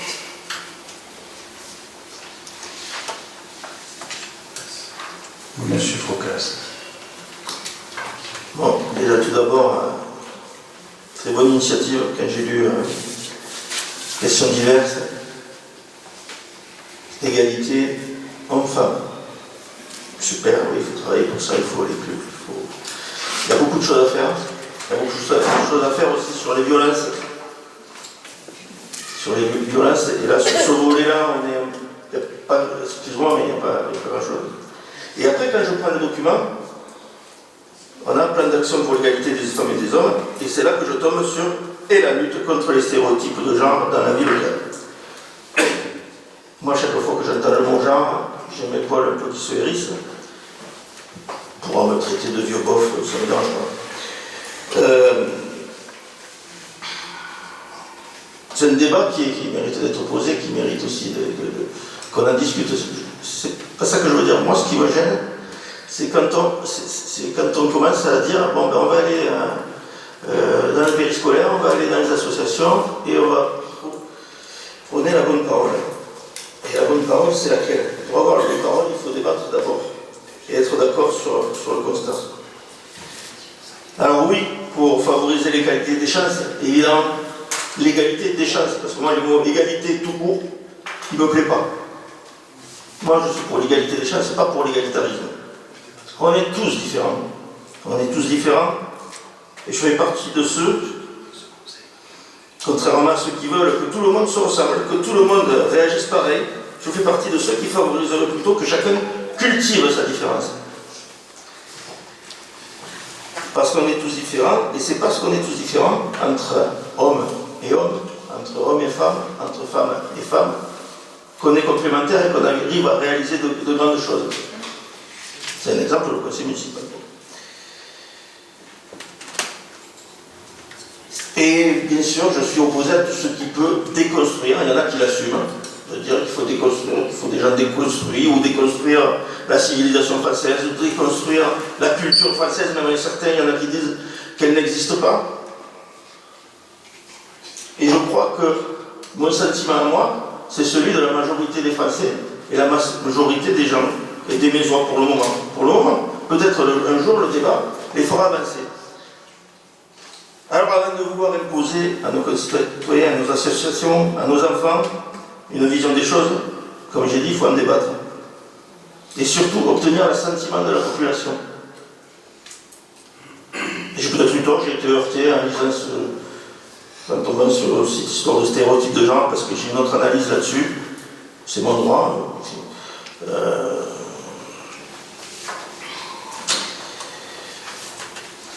L'assentiment de la population. Moi, je suis contre l'écriture inclusive. On a le droit d'être pour, mais on a le droit d'être contre. Et donc, pour moi, la langue française, c'est quelque chose qui est là depuis des centaines d'années, qui fait la valeur de notre pays dans le monde entier. Et vouloir la changer, ben, ça me heurte. Alors, peut-être je suis un vieux bof, un vieux con, mais moi, ça me heurte. Quand on parle de la toponymie, par exemple, oui, bien sûr, écoutez, moi je suis bien d'accord qu'il y ait des noms de femmes sur des rues, etc. Il n'y a aucun souci là-dessus. Mais des fois, on va trop loin. Des fois, quand je lis des choses, quand je lis des gens qui veulent imposer certaines choses, je vais raisonner par l'absurde. Est-ce que l'année prochaine, le 1er mai, ce sera le bœuf de Metz, et le 8 mai, ce sera la vache de Metz? Si vous voulez, voilà, ne revenons pas sur le passé, avançons avec ces valeurs-là, oui. Mais n'essayons pas de déconstruire ce qui s'est fait avant. Alors, moi je dis oui au combat pour les violences, contre les violences, et il y a beaucoup à faire, comme je disais. Bien sûr, là, de déambuler avec les jeunes filles pour savoir les endroits où elles se sentent le moins en sécurité, ou est-ce qu'il y a des aménagements à faire, etc. C'est très bien. Et les violences, elles ne sont pas que de l'homme vers la femme. Pour moi, c'est le combat. On parle de violence sexuelle. Moi, c'est le combat de toutes les violences. Il faut rejeter toutes les violences, il faut que toutes les violences soient sanctionnées et qu'il y ait de la prévention. Et donc, non à l'imposition un peu de certaines idéologies. On peut en discuter, on peut avancer, mais je trouve que c'est trop tôt pour aller dans les écoles pour prêcher la bonne parole. Voilà. Ça, c'est mon sentiment. Après, l'initiative est bonne, c'est du bon travail quand même.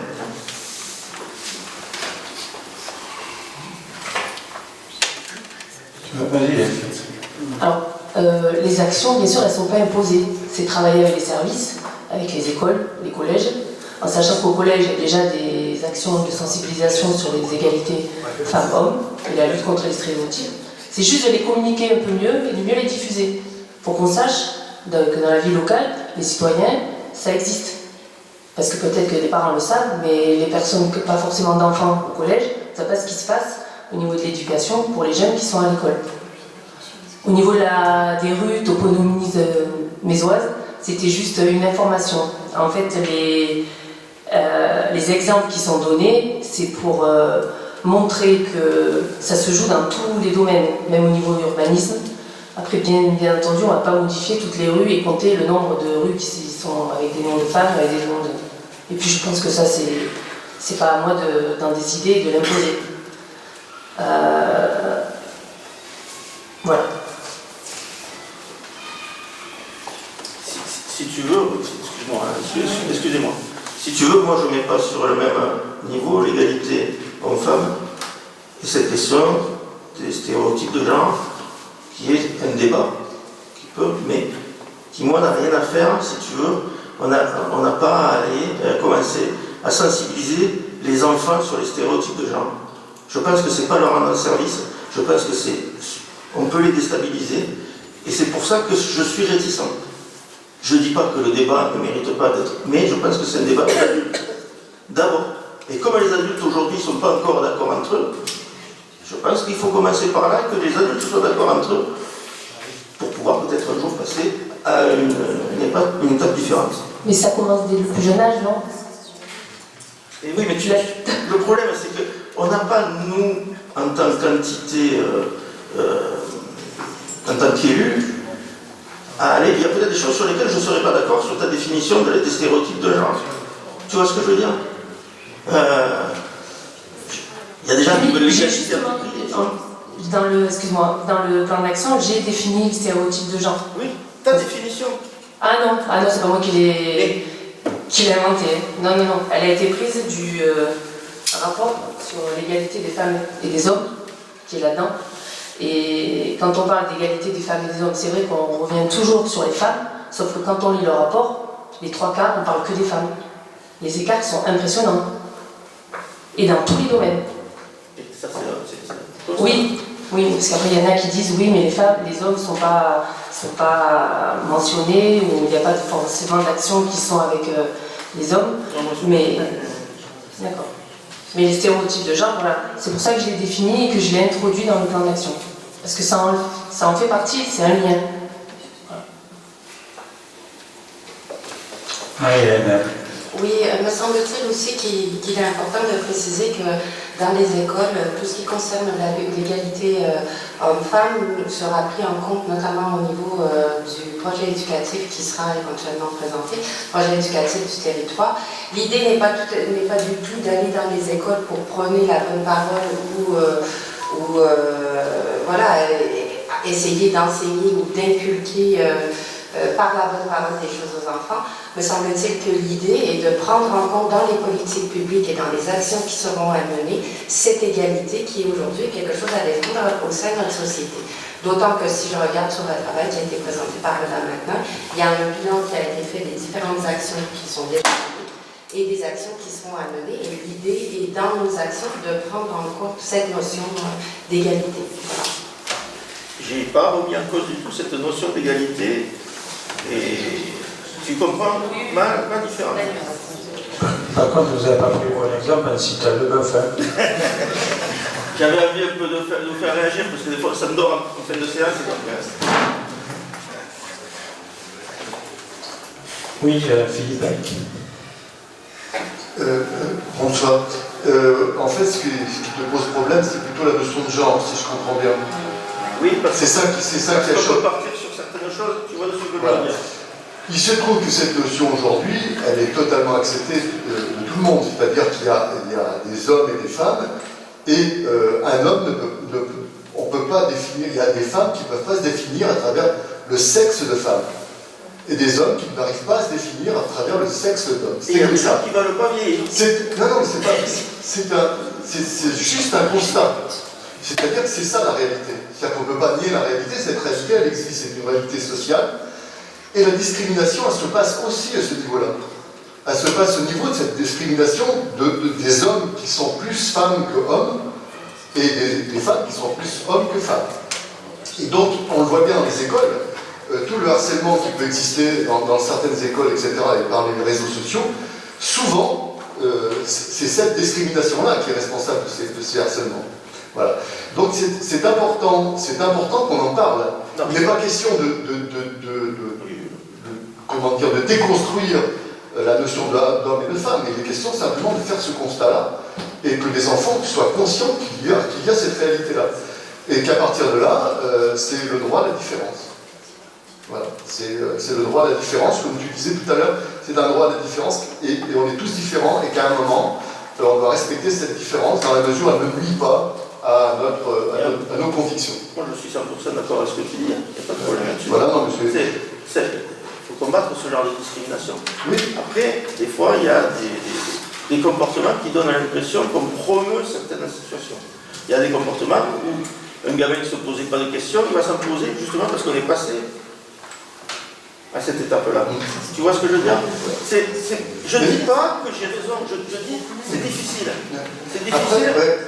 Après, il va y avoir des jeunes qui, précisément parce qu'on va parler de ça, vont se libérer de ça. C'est-à-dire que cette pression qu'ils reçoivent au quotidien, parce qu'ils sentent bien qu'ils sont différents, ils vont intégrer cette notion et ça va les soulager, les libérer aussi.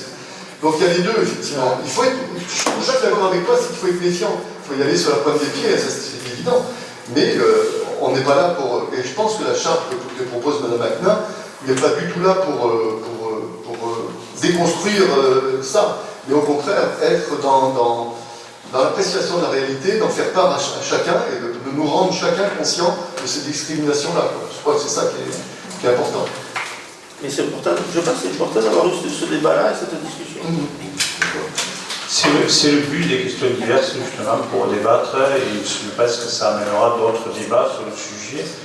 Le DECIN doit, au fur et à mesure, nous faire le rapport de l'avancée du projet. Donc voilà, on aura l'occasion d'en débattre, et puis à la rigueur, vous pouvez aller la rencontrer, pas de problème. Voilà. On va faire un point sur les finances, je vais laisser la parole à M. Graine. Merci, Monsieur le maire.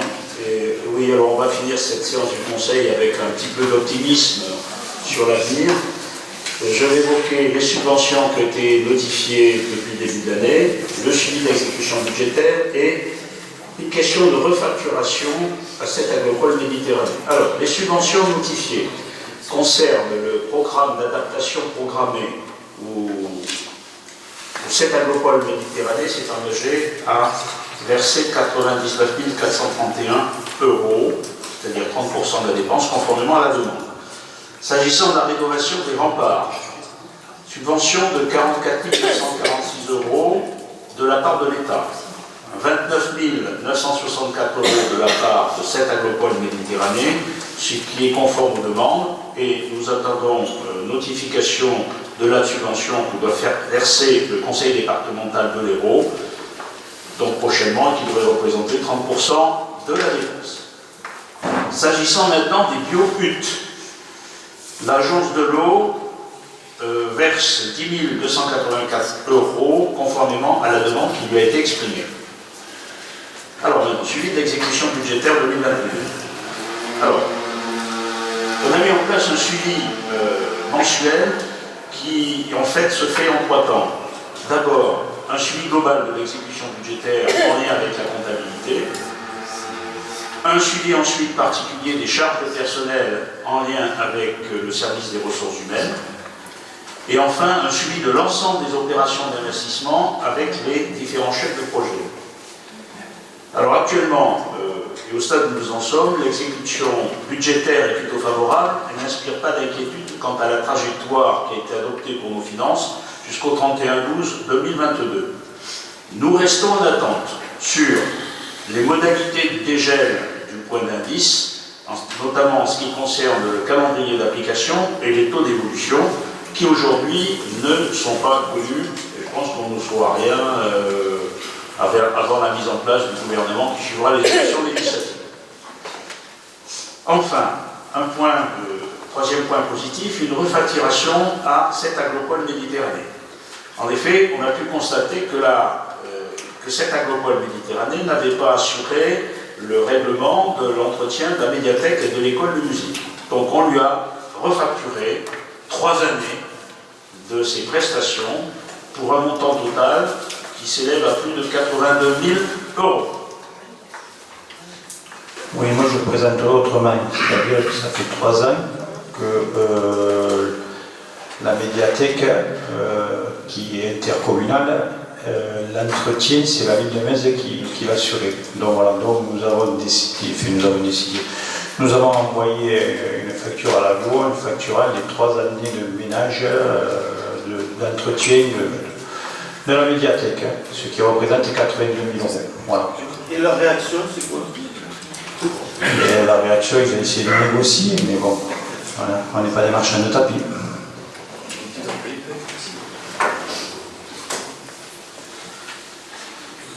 Y a-t-il des remarques d'autres? Bon, écoutez, je vous souhaite une bonne... Ah, excuse-moi, j'ai oublié tag. Je vous avais envoyé une question orale. Ah, vous croyez que vous alliez partir? Non, excusez. Je l'avais sur la table en plus. Oui, alors, c'est une question, donc c'est une question orale, c'est pour savoir quelle va être votre politique et qu'est-ce que vous comptez faire par rapport à cet état de fait. Alors, c'est vrai qu'on n'est pas encore en situation où on a trop à se plaindre des tags et des graffitis, mais ça commence à proliférer dans la ville, dans certains endroits. Et il y a aussi, puisque j'avais ce sujet, j'ai rajouté l'affichage au sauvage de certains partis politiques. Ça ne mange pas de peine. Alors, on constate que le nombre de tags évolue régulièrement dans notre ville de Metz. Ces tags sont de plusieurs natures, artistiques, politiques. Par exemple, on constate les revendications du mouvement israélo-palestinien ou bien des partis politiques qui collent n'importe où. Pour les tags et les graffitis, le principal axe de prolifération se situe entre la Poste et la coopérative, mais il y a aussi des endroits particuliers comme le Thalassa, le Taurus, Bernard-Jeu, sont aussi touchés. Alors c'est vrai que nous, quand on passe, des fois, on ne s'en aperçoit pas. Mais les gens qui marchent, s'en aperçoivent. C'est-à-dire que quand tu marches, tu regardes un peu plus ton environnement que quand tu roules. Moi je me permets de tirer la sonnette d'alarme. On voit qu'il y a des endroits où ça résiste. Ça va par exemple Intermarché, puis il est sujet à ça, puisque derrière son bâtiment, il nettoie régulièrement. Donc on peut tenir une localisation à jour et la transmettre. On sait qu'en général, ce genre de phénomène est suivi après par de la saleté, si on laisse faire, et quelquefois même avec de l'insécurité. Donc, à l'Union Mésoise, on est quelques-uns et on tiendra à jour un peu l'état des lieux à ce niveau-là. On est partisan d'une politique à la Giuliani à New York, qui lui était parti d'une ville quand même, où il y avait une très très grosse criminalité, où il y avait de la casse, où il y avait aussi un certain nombre de tags. Il réparait, il nettoyait systématiquement dès qu'il y avait quelque chose. Et c'est comme ça qu'il a découragé un peu les gens de dépasser les limites. Alors bien sûr, on aura toujours des personnes qui disent oh, c'est une forme d'art, il faut les laisser s'exprimer, etc. C'est pas toujours une forme d'art, on va dire, mais quelquefois oui.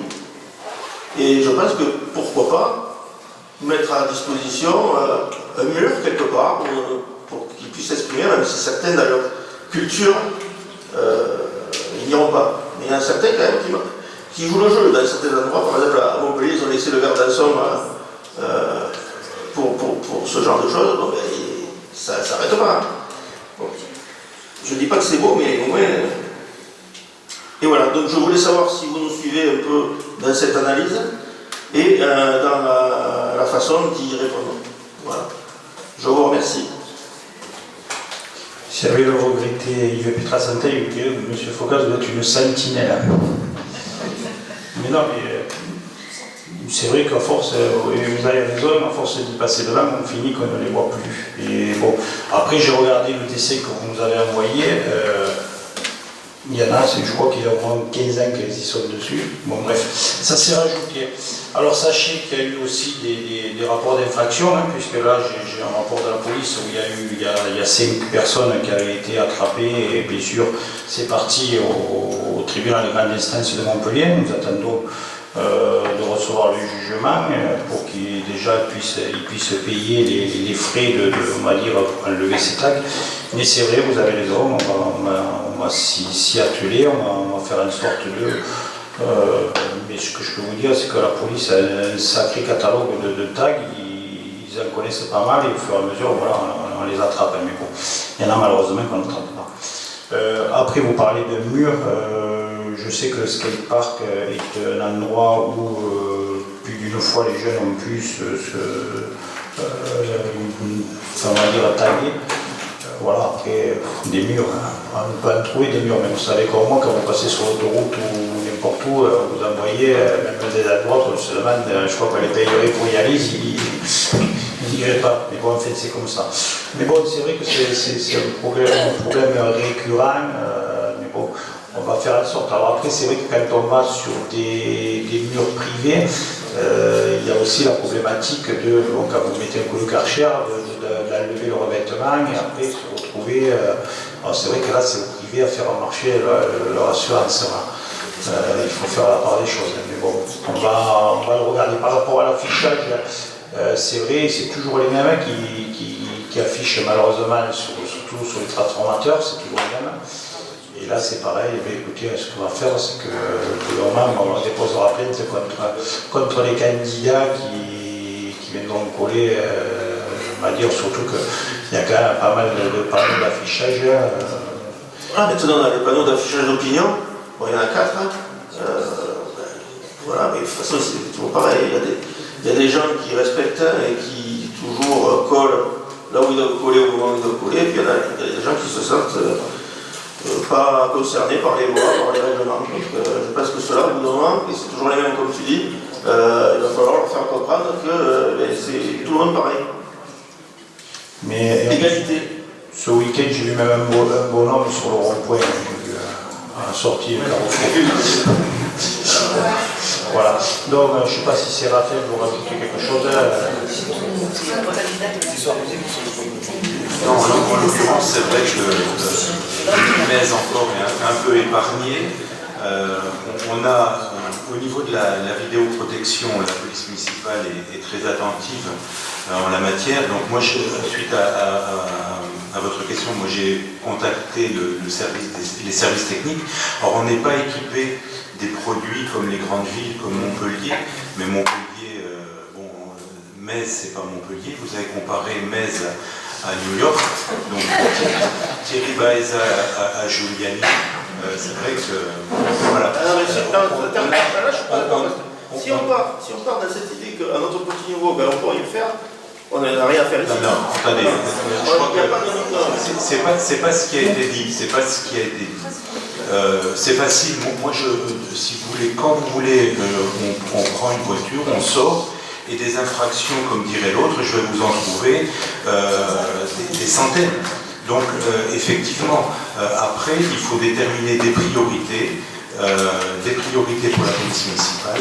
On a un effectif de police municipale, on a des gendarmes, on a un système judiciaire, donc il faut interpeller les auteurs, il faut les déférer devant l'autorité judiciaire quand on le peut. Mais c'est vrai que c'est pas facile. Alors, reste la question du nettoyage. Donc le nettoyage, ça a un coût. Actuellement, ça se fait par un système de jet d'eau. Sinon, il faut s'équiper de machines très chères. Et donc, à partir de là, effectivement, on pourrait faire le nettoyage systématique des bâtiments communaux. Donc, ça, il faut l'évaluer.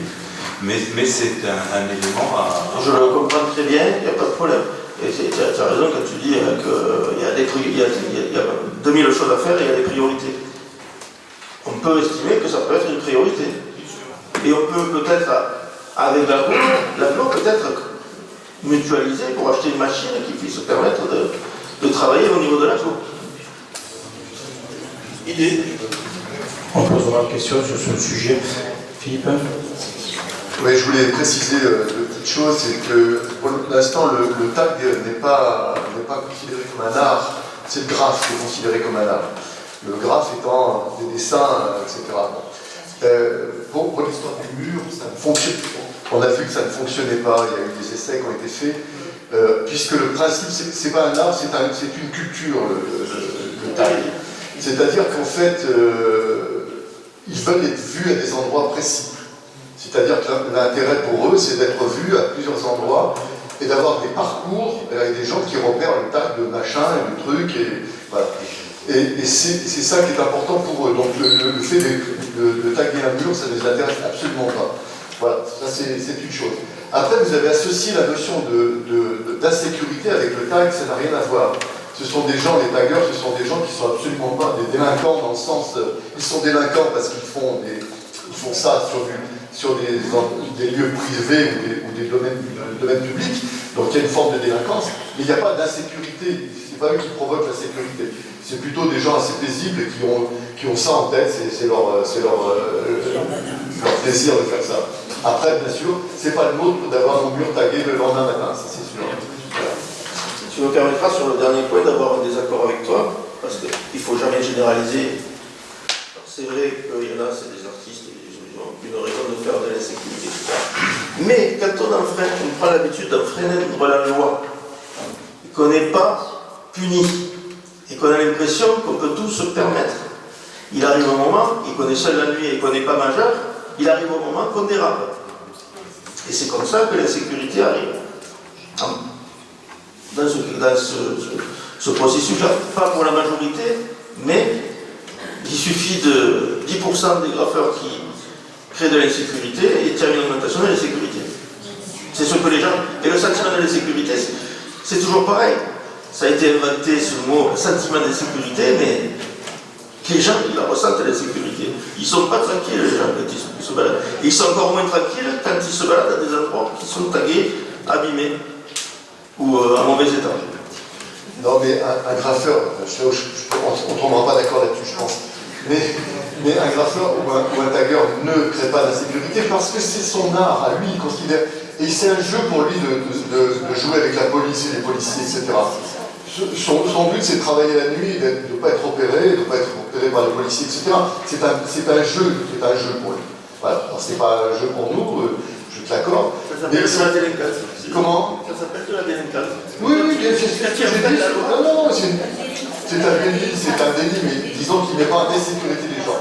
Il cause un préjudice aux gens, effectivement, qui est pénalisable, qui doit être pénalisé, et c'est un autre problème. Voilà. Ce ne sont pas des gens qui sont ni violents, ni quoi que ce soit, au contraire, c'est des gens plutôt pacifiques. Voilà. Bon. Et après ces rameaux, ces belles paroles, je vais vous souhaiter une bonne soirée et prochain conseil municipal le 29 juin. Voilà, bonne soirée.